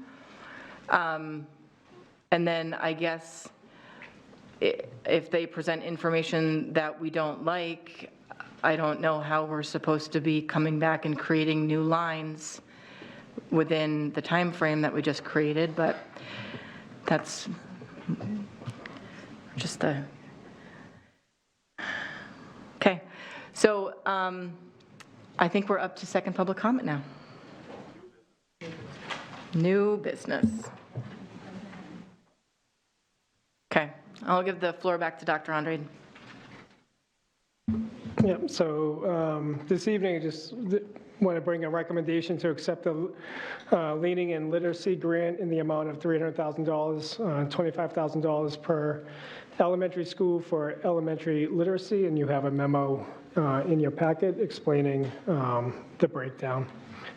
We celebrated that last month, and want to really thank Dr. Softy for doing that work. So we're looking just for a motion to accept the grant money this evening. So moved. So yeah, so the motion is to accept the Learning and Literacy Grant in the amount of $300,000, $25,000 per elementary school for elementary literacy. Ms. Gilio made that motion. Do I have a second? Ms. Johnson seconded. All those in favor of approving the grant, say aye. Aye. Any opposed? Motion passes. To be noted, Ms. Raymond stepped out at 8:09. So that is a reflective 7 vote, not 8.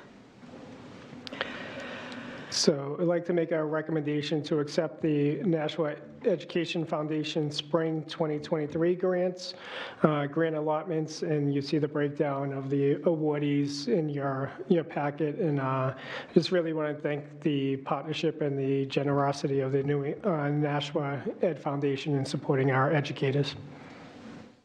Okay, so I'm looking for a motion to accept the Nashua Education Foundation Spring 2023 grant allotments. So moved. Ms. Johnson and Ms. Gilio seconded. Any comments or discussions on this? Okay, seeing none. All those in favor of approving the grant allotments, say aye. Aye. Any opposed? Motion passes. So next, I'm looking for a recommendation to approve the MOU between the Nashua Teachers Union and the district regarding June 19th. You saw the a cover of the MOU in your packet. And again, because this holiday wasn't covered in the CBAs, we're just working in partnership with the NTU, making sure that everyone's covered in an appropriate agreement. So just looking for an approval of the MOU.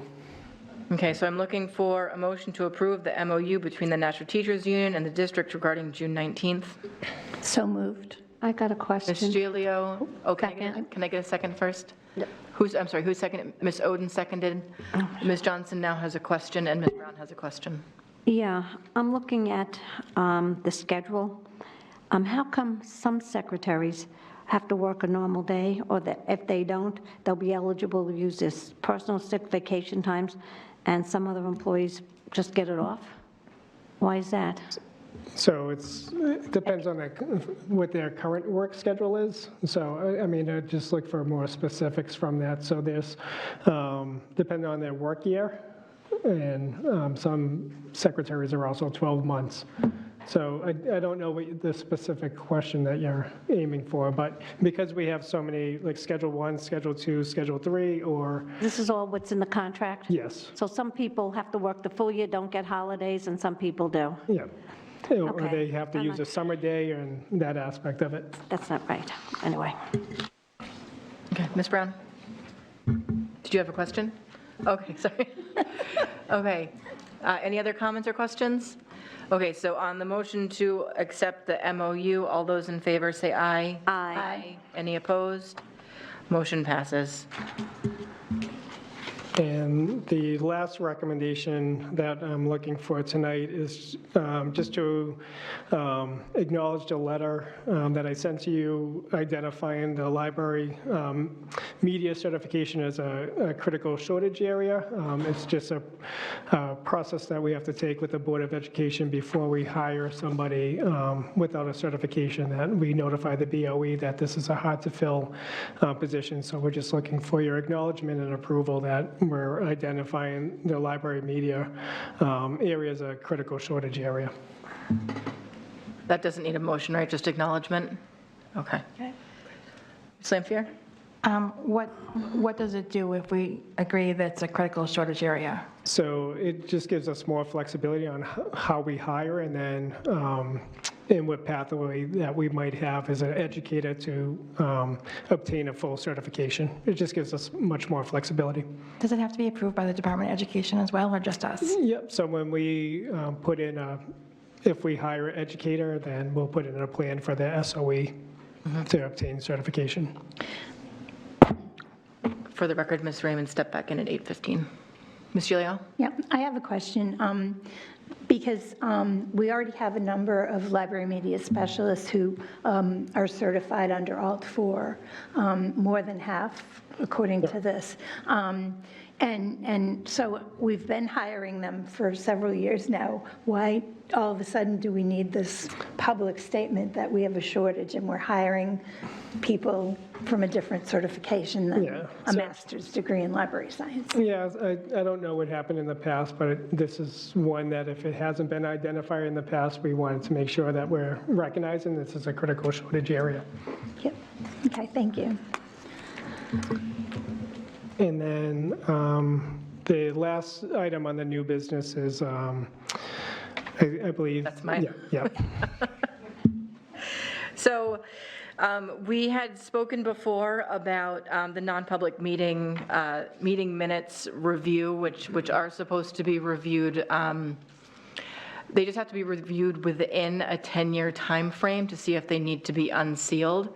Many other districts have policies in place to review these on a more regular basis. What I would like to do is create a committee who will meet.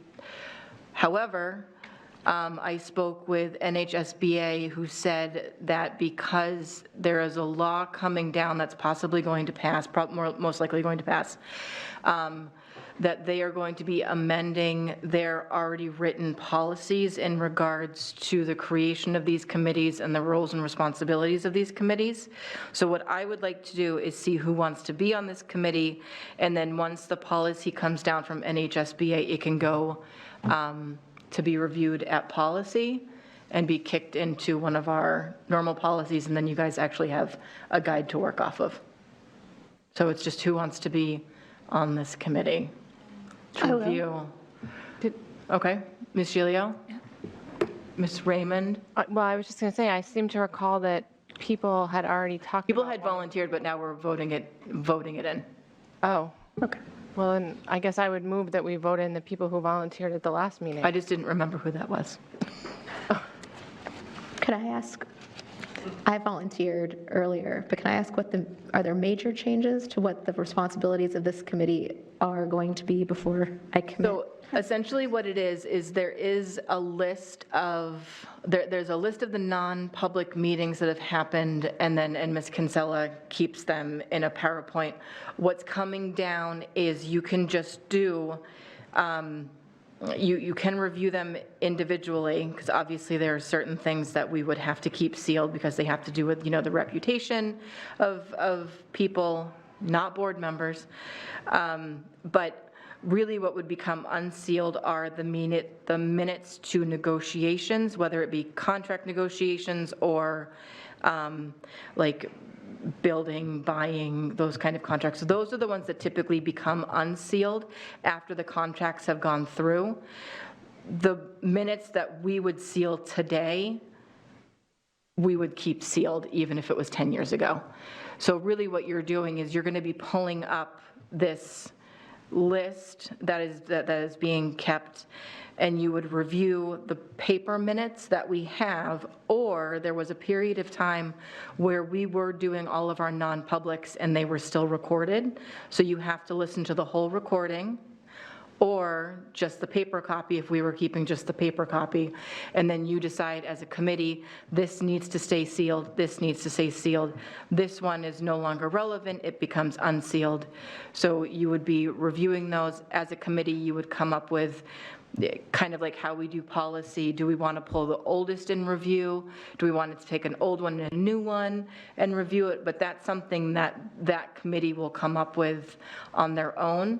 I would like to get it written down in a policy so that becomes something that the district can plan for, because it is a lot of work for our school, our administrative staff, to pull all of that information and get it ready for you. A lot of this is going to have to be in non-public because you'll be reviewing, so you get to do all the non-public minutes too. So, Ms. Raymond? So I would propose then that we wait for the governor to sign the bill into law and then send the policy to policy. And then once this board approves the policy, then at that time, create the committee. Because right now, we don't necessarily know the extent to which what will be approved, because it's still in, I don't even think it's made it to the floor of the He's House anticipating yet. by the end of the summer it's going to be done with, but I just figured, I brought it up, a month ago? So I just wanted to, I very rarely have like things that we can actually accomplish, so I want to stay on top of it. Ms. Brown?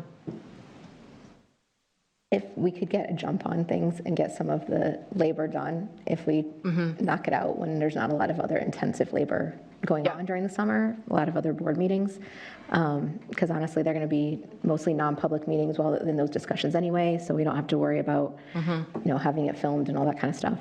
And because it's non-public, you guys can meet actually in like the district office. It doesn't have to be here, but. So I would still be willing to be on the committee. Okay, so who wanted to be on it? Ms. Gilio, Ms. Brown, Ms. Raymond? I hadn't volunteered last time, but I will. Well, we can do a three and an alternate like we do all the others? I don't remember. Well, who's interested? Ms. Gilio, Ms. Brown, Ms. Raymond? Okay, So those three and an alternate. Miss Oden's going to be the alternate. All right. My term's I have up an soon. idea. I have an idea. I know, so it's, How about you give us all, since we can't remember who voluntold and got volunteered, how about we all can sleep on it, and at the next meeting, we can make the motion, because I God. agree. I know what I also hate pushing things down the road, but I think in this case, this could be worth like some consideration. It's a lot of work. A lot of work. you guys are crazy. Okay, so next meeting we'll establish the committee, and you guys can figure out a time frame to meet, and then we'll wait for that policy to come. Okay. Anything else, Dr. Andrade? That's it, thank you. Okay. Now it's time for second public comment. Oh, thank you, Mr. Claffey.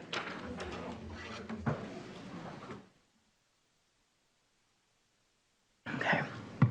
And again, I'll keep a 3-minute timer. You know how much I hate interrupting people. It feels not polite, but I will. Okay. So first up for second public comment for items not on the agenda or on the agenda is Sue Giudici? Close. What is it? Judici. Judici, okay. Good evening, my name is Sue Judici, and I live at 8 Mahogany Drive in Nashua. Before I start, what I really want to talk about is, I want to tell the Mount Pleasant people, my heart goes out to you guys. I taught 30 years in the same school, and to think of having to be moved is really scary. And, you know, my heart does go out to you, and good luck with whatever decision is made. Okay. I'm here just briefly to talk about, and this is, you guys have been talking about who's going to the school and all of that sort of stuff, and my head is, you know, spinning. But I want to talk about, once the kids are in the school, what's going to happen. And I just want to talk about the policy of leveling academic classes at the middle school. And I know that's something that's been brought up and is going to, you know, going to be on your plates soon, that you're going to have to make some decisions. But I'm worried about the time frame within everything else that's going on in the district right now. But let me just give you a quick time frame on this. On April 7th, Dr. Andrade sent an email out to staff that told them that the middle school steering committee had decided to unlevel the classes, not go with leveling. And a follow-up to that would be focus groups and surveys to the staff. And as far as I know right now, that has not happened about the follow-up. So on May 7th, I sent to Dr. Andrade, I sent a note to wanting to non-disclosure, what's that called? Right, sorry, I had it right here. A right to know, and I had a list of things that I wanted to know about the middle school steering committee. And he responded very quickly the next day and said that because of the computer hack, they wouldn't be able to answer the questions that I asked. But once things were resolved with the computer, he would get back to me. Okay, fine. On May 22nd, I asked for an update on the right to know, even offering to withdraw my request if the district could answer one question only. And that was, is the district still planning on eliminating honors classes at the middle school in science, math, social studies, and English for the 23-24 school year? And if the answer is yes, when will the policy change be presented to the policy committee? Crickets. Didn't hear anything. As of May 31st, there was still no response. So at that particular point, I decided that I would send an email to Heather and the policy committee. Sorry, that was 3 minutes. Oh, well, I mean, Sorry. carbon copy and CC to the superintendent.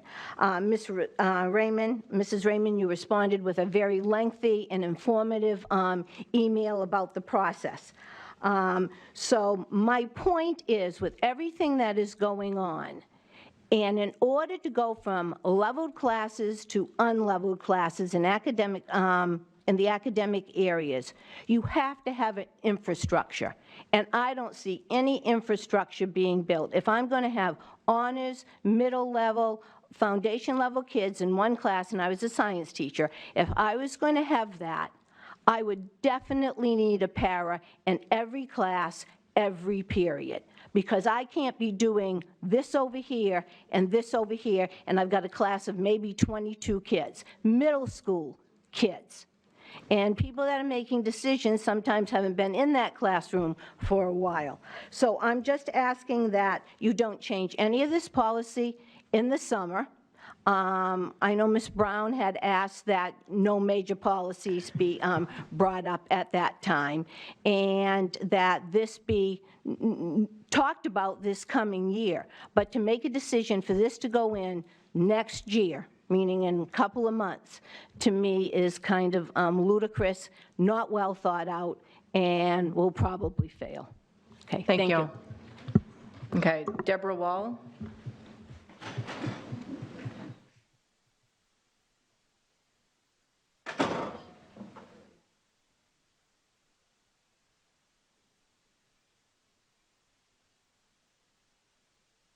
Deborah Wall, 23 Huey Street. I'm going to start with my closing because... Jimmy just needs you to speak up a little bit. Okay. Is it on? Yeah, she was soft-spoken last time, too. I implore you to hold another community meeting at Mount Pleasant with ample notice and have members of this Board of Ed in attendance. At the last meeting that was held at Mount Pleasant, there was not one member of this board in attendance. You are the people who are voting on this. You should hear directly what the community has to say in a place that is accessible to them. It is only fair. You must do your due diligence as elected members of the board. I would like to emphasize something that I spoke about last time, that I recently heard in relation to the current redistricting talk, the words, "those kids." I won't say the exact quote, but it is indelible in my brain. Those kids right now have a school with an entire staff who appreciate them for who they are. They deserve nothing less. They deserve staff who chose them. Those who work at Mount Pleasant chose to be there. They chose those kids. If those kids are pushed to other schools, they risk having staff who haven't chosen them, who don't feel as though they fit, who don't connect. Everybody has their niche, even teachers. Let's ensure that these students are kept with those teachers and they fit. Let's make sure those kids never feel like or are treated as though they are nothing more than those kids. The students of Mount Pleasant are incredible people. They need to know that they are special and valued. Their parents need to know that their children are valued and loved. Having an accessible neighborhood school is invaluable. Parents and teachers having access to each other, having FaceTime is paramount to the education of elementary students. Yes, children are resilient. Yes, most can adapt and be successful, but at what cost? Accessibility cannot easily be overcome.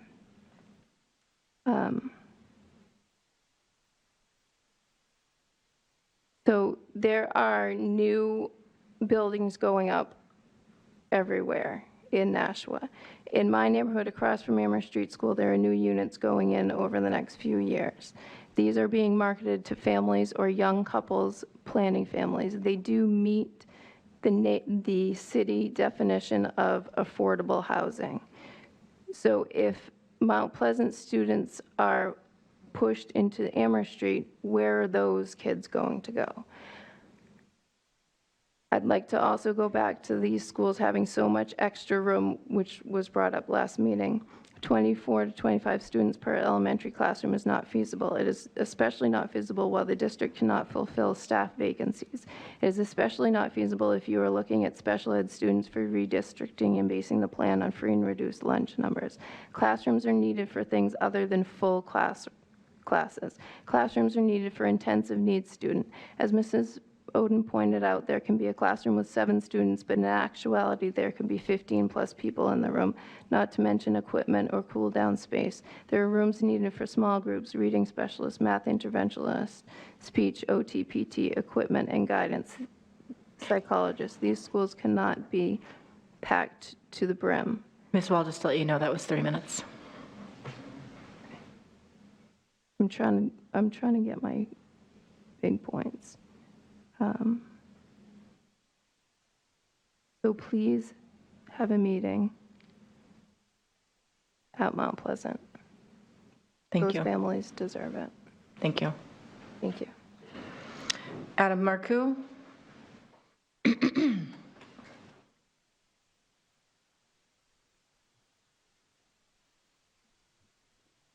Adam Marcoux. I live at 4 Jalori Lane. I'm president of the Nashua Teachers Union and parent to 3 children in the Nashua School District. I am concerned about a lot of things going on in this district when it comes to the maps and moving people.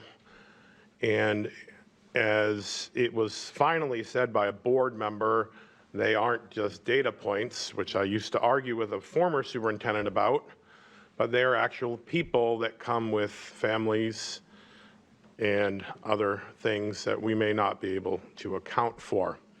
One thing I keep hearing is that next year's budget is going to be a real exciting time to go through. Good luck, Dan. As we lose ESSER funds, how much Title I funding are we losing if we close a Title I school? Has that been taken into account? Ms. Bishop mentioned that we may need to support a school or two with more resources. Where are said resources coming from? And can you guarantee to me that the staff that we need versus the staff we have will be adequate to support those schools and those students that are moved from one school to another? And that's including Mount Pleasant that we talk about, whether that's open or not, as we move lines. And I have once been said, the lines don't make any sense as they are. They don't. You know, the middle school ones needed to be redone. The elementary ones are now being looked at, and they make a little more sense. But I found it interesting where the tweaks were, and I'll leave that just for your imagination on where I'm going with that, and what parts of the neighborhoods they were, and what schools weren't included, and what schools increased. In that if ELL and special ed were not considered while looking at the numbers to move children. Like, this is not the 1990s, which, by the way, each of the elementary schools had 4 portable classrooms out front or in the sides or somewhere. So the numbers that how many held kids then and now are not the same. And their needs are drastically different. When Miss Merchant started teaching, when helped build the school brick by brick, the kids were significantly different, Diane, right, compared to they are now. And their needs are different. And whether it's right, wrong, or indifferent that the Nashua School District or any other district is responsible for those needs now, no one else seems to want to do it. So it falls to the teachers and the paras and the staff in guidance and school psychologists and nurses and everyone else I'm going to forget, and they're going to yell at me because I forgot them. But we can put that we need the support, but I don't know where we're getting it from. If we haven't noticed, the staffing shortage is not going away. So those are some things that I've been thinking about on my hiatus from the board. So, but my big question is, how much Title I funding do we risk losing if we're going from 5 to 4? Thank you. Because I don't think the answer is 0. Right. Laura Short?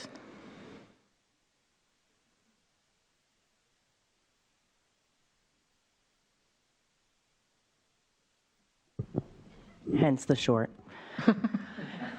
Laura Short, 38 Hawthorne Drive, Bedford, New Hampshire. About the presentation earlier, thank you for taking the time to meet with Preston. I was in looking at how you the divide of, you said there was 40 students to Crisp, 40-ish to Charlotte, but there was no mention of the other students. So if you kind of look at our 261 for Mount Pleasant, if they were all to go to Amherst with the intensive needs program, I don't see 170 to 180 students fitting inside of that building. When it comes to the feedback forms and the emails, many of our Mount Pleasant families are uncomfortable. This is the voice. Here is your voice for our families. Are you listening? Perhaps at the next Mount Pleasant Community Forum, perhaps maybe even an update as to when the date of this event is happening. We've been told it's forthcoming. We're still waiting. Speaking of having a voice, similar to those class sizes, and looking at a lot of these numbers where you were kind enough to break down saying where, okay, we go from 18 to 16 and then 18 to 21, it kind of seemed to me that the rich get richer and the poor get poorer with their education. Be the change you want to see in the world. I will be emailing you all my third time tomorrow. Thank you, Ms. Gilio, for answering, and I look forward to your responses to my questions. Thank you. Johanna Marston?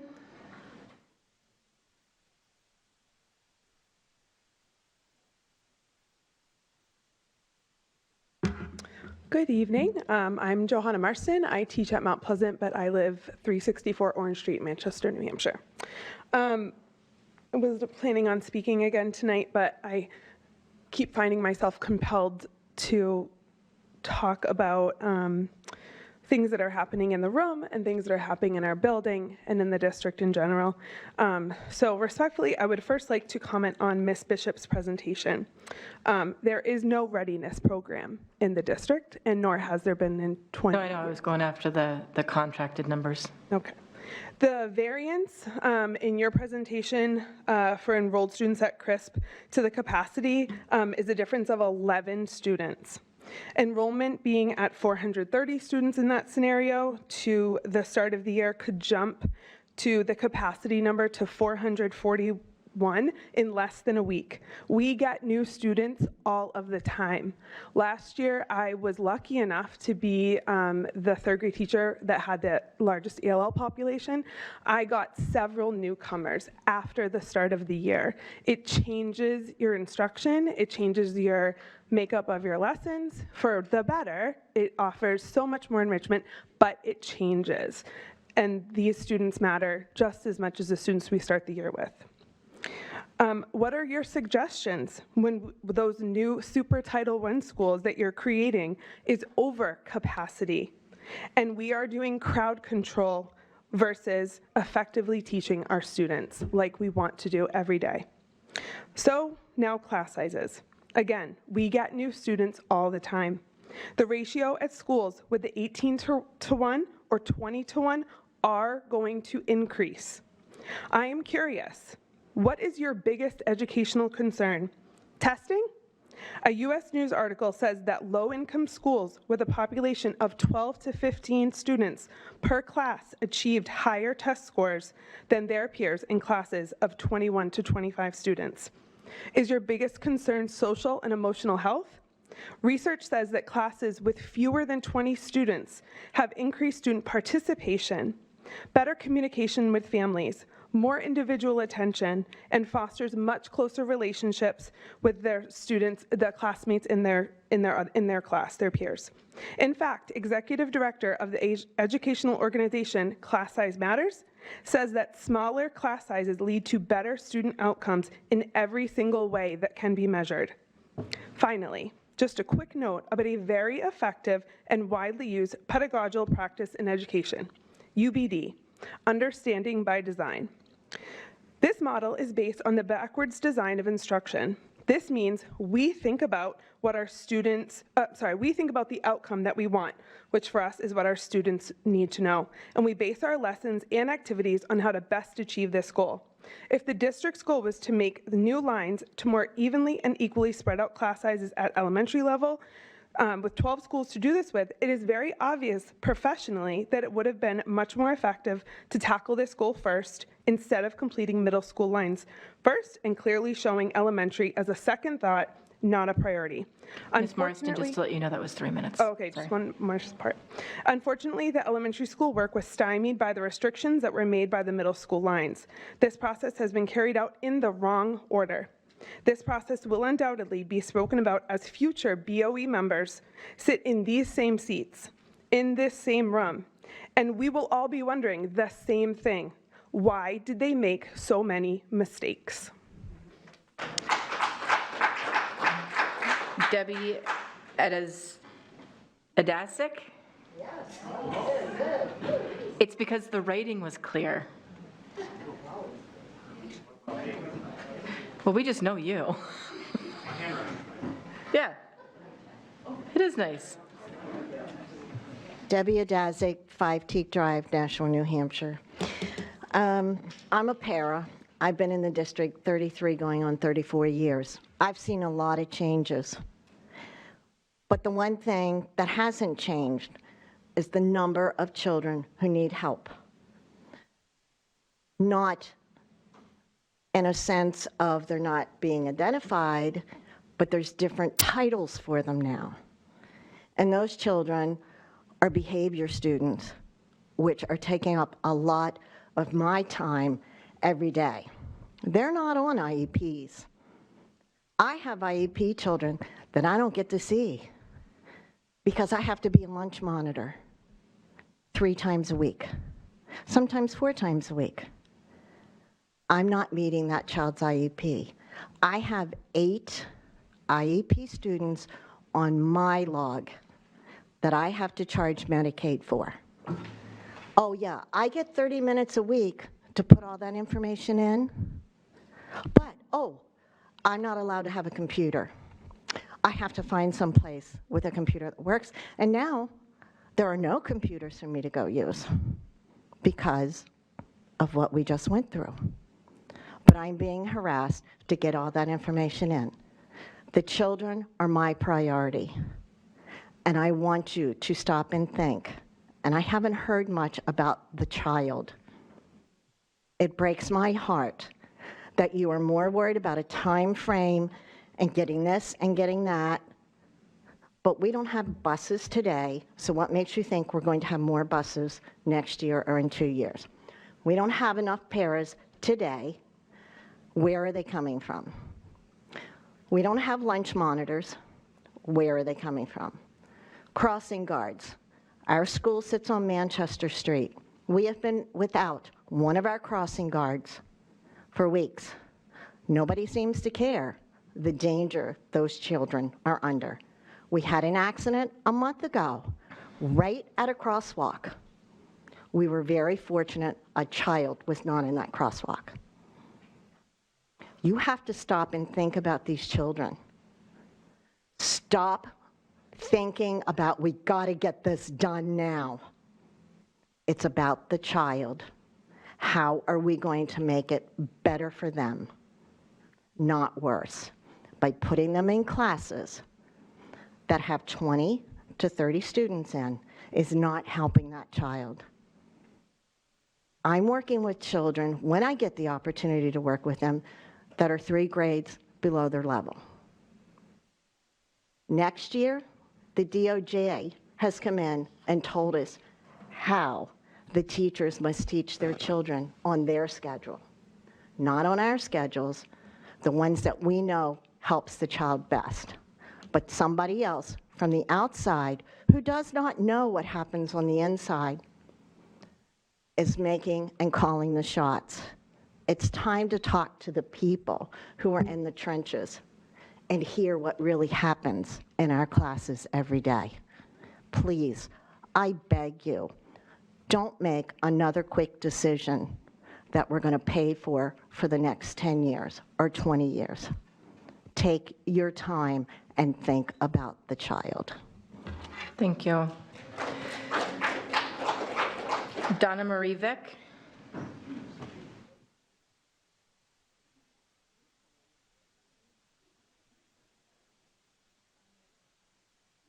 Hi, my name is Donna Marie Vick, 19 Raymond Street, and my children started at Mount Pleasant 20-some years ago. They're in 30s, late 20s now.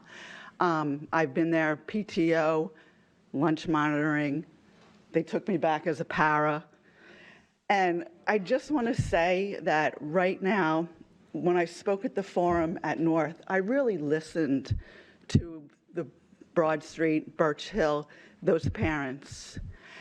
And I said to them, I'm going to paraphrase my own words, but I said, I'm from Mount Pleasant, but this is not about Mount Pleasant. This is about our children, all of our children. And I think I'm going to put my glasses on now because I have bullets, but everyone has spoken basically about what I'm going to say. We do need to slow down. We need to slow down.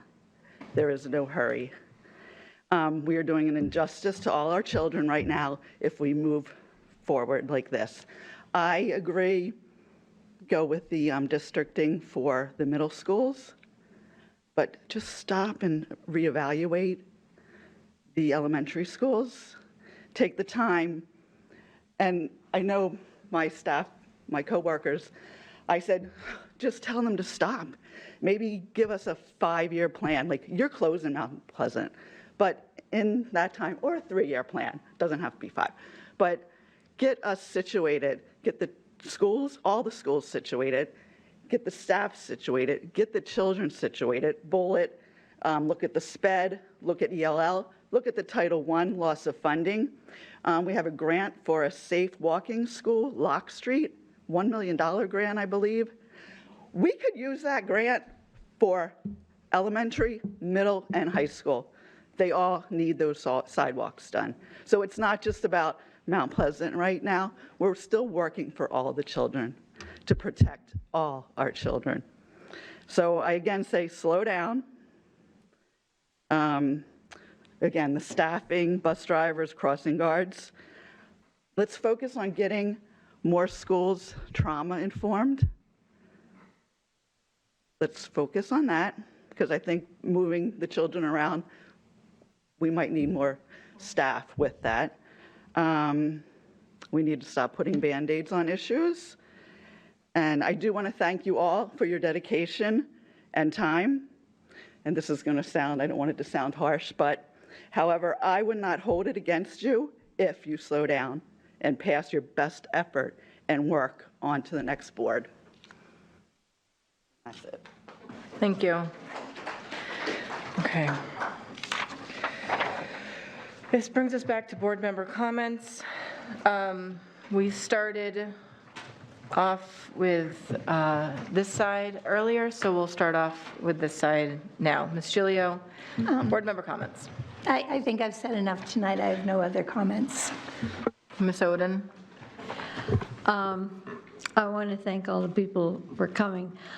I want to hear from administration. I've been hearing from teachers who are upset that this at the elementary level, there are books being removed that they use for students that need extra help. It's mostly the Title I teachers, special ed teachers,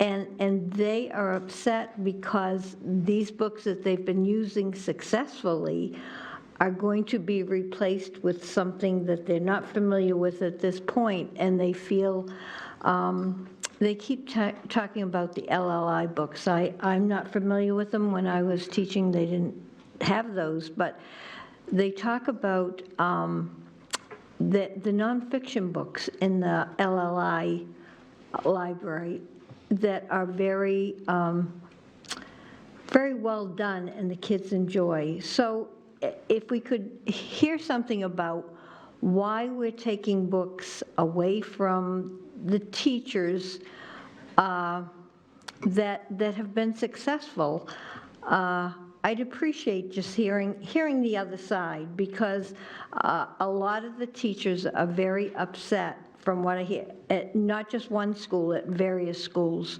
So if you could just speak to that, I'd appreciate it. Thank you. And I think they would too. Thank you.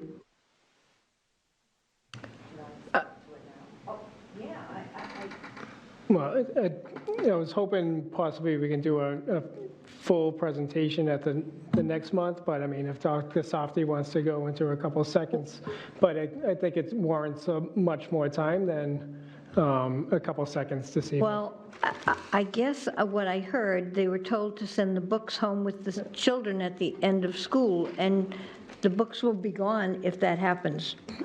So I just, you know, I'd like to hear a little bit more, and I think the teachers would too. Okay, so I can briefly respond to that. So the first thing is, with the LLI text, I realized that a lot of teachers like using them, they're familiar, and it has been used, well, LLI has been used as an intervention resource in the district for some time. I can tell you that the entire country has shifted away from using LLI resources, and the reason why is because the LLI resources are not evidence-based. When we're talking about IDEA and then the Every Student Succeeds Act, there are very specific qualifiers that allow us to designate something as evidence-based.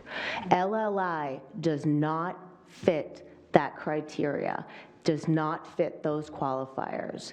I have been in contact certainly with Noni Lasso, the individual that the DOJ contracted with to work with us.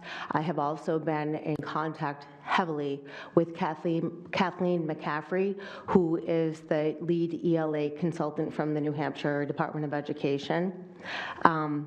The conversations that we have had, and it's not just Nashua, this is a nationwide movement, is that essentially those texts are predictable texts. They are created specifically for students to be able to rely on 3Qing, which has been proven by cognitive researchers as detrimental to students. And when we look at I will say this too, there has been a study that was conducted that revealed that the students who participated in this study initially had some movement in their ability to move up the Fontes and Pinnell levels at the very early letters, like the very beginning letters, but when they were tested against any other reputable evidence-based assessment like Dibble's Acadians, which basically are the same thing, there was no discernible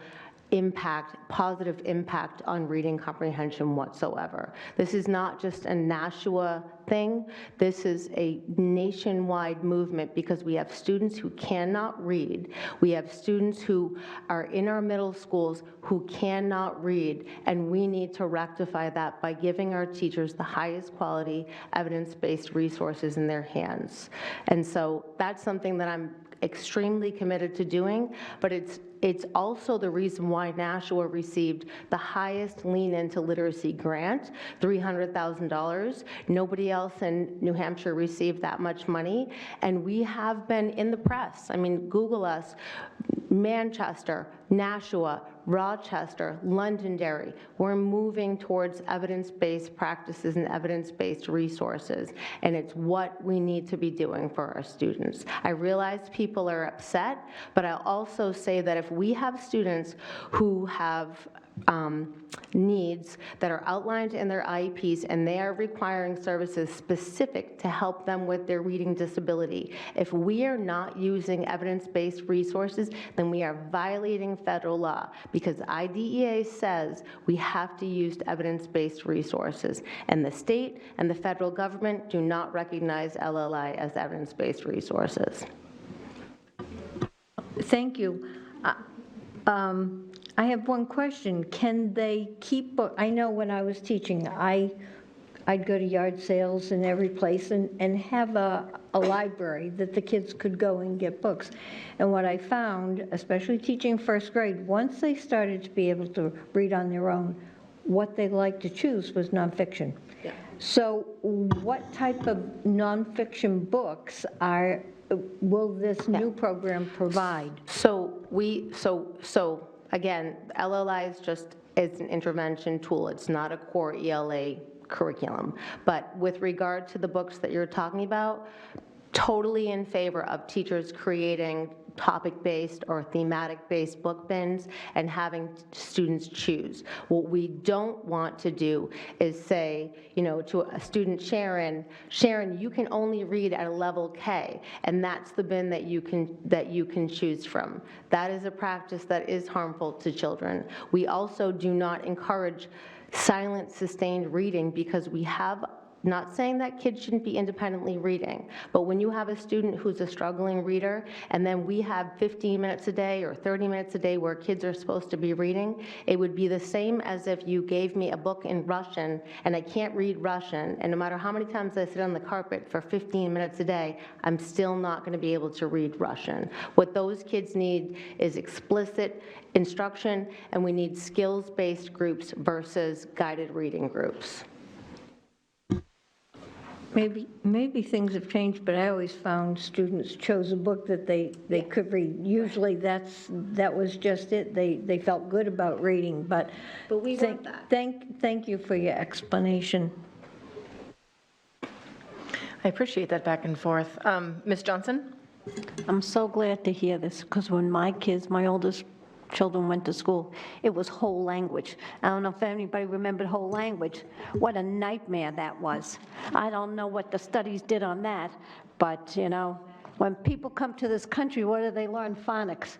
What did we teach our kids? Whole language. It was called dumbing down a generation.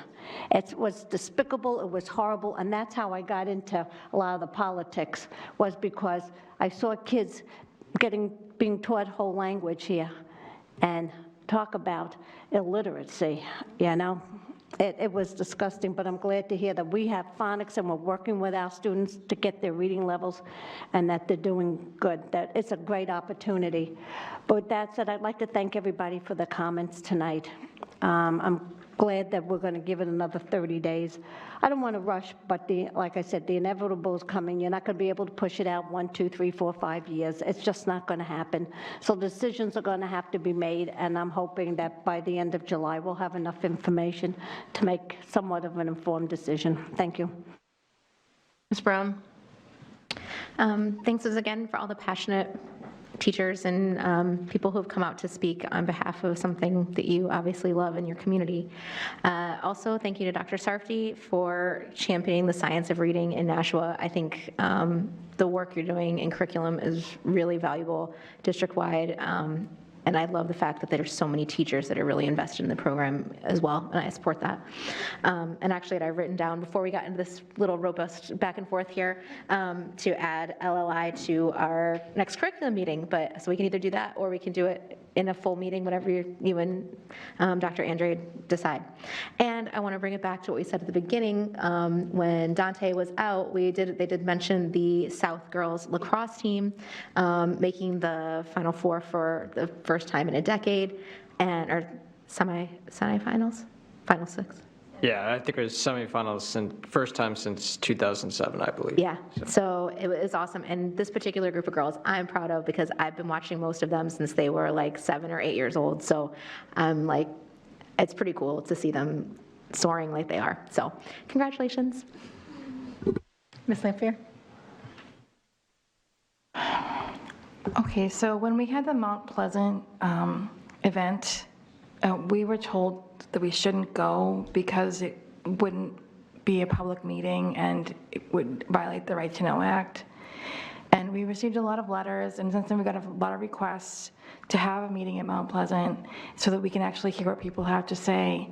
And I would like, if that's a possibility, I would really love to do it because it would at least show that we respect the people of Mount Pleasant enough to hear what they have to say.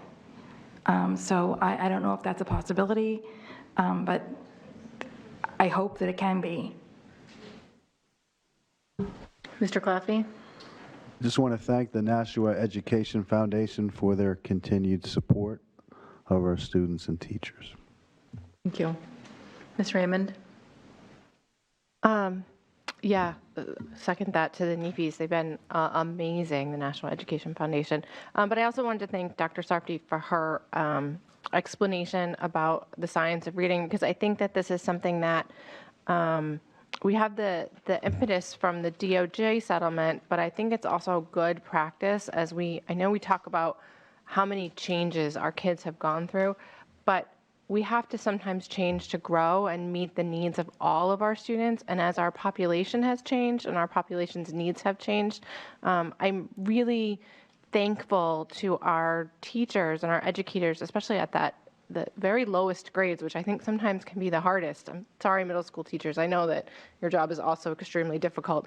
But, to have to constantly update their skills and coming off of COVID and coming off of all the other things, to also be asking them to update like some of the fundamental things that they've been doing for years, it's a huge ask. And I really appreciate the dedication of all of our staff to really doing what's best for all the kids. So huge kudos all around. Yes, thank you. Okay, I'll wrap this up. My comments are, again, thank you guys for coming. With the forums, I know that we want to go out there and see them. We do have issues with right to know, which I think we've explained, but. Jen, we were able to go to Nashua to the other community meetings we were able to go to. I went, and money out of us went. So we shouldn't have gone. We shouldn't have gone. If there are more of us in one place that make up a meeting and we're talking about things that we're going to be voting on, the public needs to know where we're going to be and what we're going to be talking about, because it's a right to know violation. We can do that. We can notify the public. We can notify the public, but if they're going to be at Nashua North having the same forum, we can do it in a meeting where we have ETV and we have minutes set up and we have schedules. It's not convenient for us to miss these forums. It's not good, but it's also the law. And we have to follow the law, especially as elected officials. We can talk with whoever we want to talk to. We can have emails, we can have phone conversations, we can do face-to-face meetings one at a time with groups of people, but when we get into larger pieces, we run into issues with committees. If you and Heather show up at an event and there's a conversation that could affect a policy vote that comes, you guys have just made a quorum of your policy committee. And you're having discussions about policies that are not presented to the public and they're not privy to board understanding. You guys have just had an illegal meeting. So to save yourself from having an illegal meeting, have meetings when we schedule them, we open it up to the public. We've been fighting to get Zoom in here so that people who don't have as easily accessible ways of getting to meetings, they can come in. We've been talking about all of this. We're not purposely not speaking to the public. We're not purposely not going out there. We're following the law. And it's not. But the only meeting we were told not to go to was the Mount Pleasant one. We weren't told not to go to the Mount Pleasant one. We were invited after the fact because they were talking about, hold on. We were invited after the fact that if we wanted to come, you all should have told me you wanted to come, and I would have coordinated to not match up subcommittees, and I would have coordinated for it not to have become a quorum. Nobody emailed me about that. Nobody said they were going to be going. I could have said, I know Heather's going, I know Dottie's going. They're not on any committees together. We have not made a quorum. Okay, I'm sorry, I apologize. We're not purposely not addressing things, okay? And it's very difficult when we start erring on these, when we start walking these lines of what is a right to know meeting and what isn't. And it's best to do the emails that we do, it's best to do the phone calls, the face-to-face meetings, but we cannot show up as a quorum of a committee or as a board because we can get in a lot of trouble. So it's not a reflection on us, it's not a reflection on our passion for our school districts. It's the right to know law, which people are adamant about following, right? So I apologize, and I know that people have been emailing and saying, why aren't you here, why aren't you here, why aren't you here? That's why we're not there, okay? So anyway, I will bring it back to the redistricting. Again, this is no fun, none of it's easy. If you guys have follow-up questions about lines, about numbers, reach out to Preston. If you are not comfortable reaching out to Preston, let me know. I can schedule more meetings with him and I can do it over Zoom. If you guys have questions about what's going on in the district, have meetings with administration, have your questions ready to go. Don't wait until the meeting happens to have 17 different requests. Reach out to administration so they can come to the meetings prepared. So let's be mindful of our time in the next month and be mindful of administration's time so that they can get the proper information that you guys need to make a proper vote. I personally feel like we have all that information. I would be comfortable making a vote at the next meeting because not much information is going to change that isn't already accessible on Google. So anyway, I'm really hoping that we all come prepared, we all do our homework, we all reach out to the people we need to reach out to. Don't wait until the meetings to ask your questions, ask them ahead of time, and then you can share your learnings when you get here. So with that, thank you all for coming. I was anticipating this being a feisty meeting, but I didn't realize it was going to be me. So I apologize. But I appreciate everybody coming. I appreciate everyone's hard work. There's lots of follow-up that can happen. Just do it. And with that, Dante, did you win anything at the awards show tonight? The awards show? It's like The Price is Right. Dante, come on down. Well, congratulations to our sports teams. I sat outside in a lot of cold weather. Next year's a senior. But you guys are great. Thank you for coming. Thank you for coming here after, even though I said just go home. But I appreciate everybody. I appreciate the discussion. I appreciate the work from administration. I appreciate the care and concern from the public. And I am now looking for A motion to adjourn. Second? On the motion to adjourn, all those in favor say aye. Aye. Any opposed? Motion passes.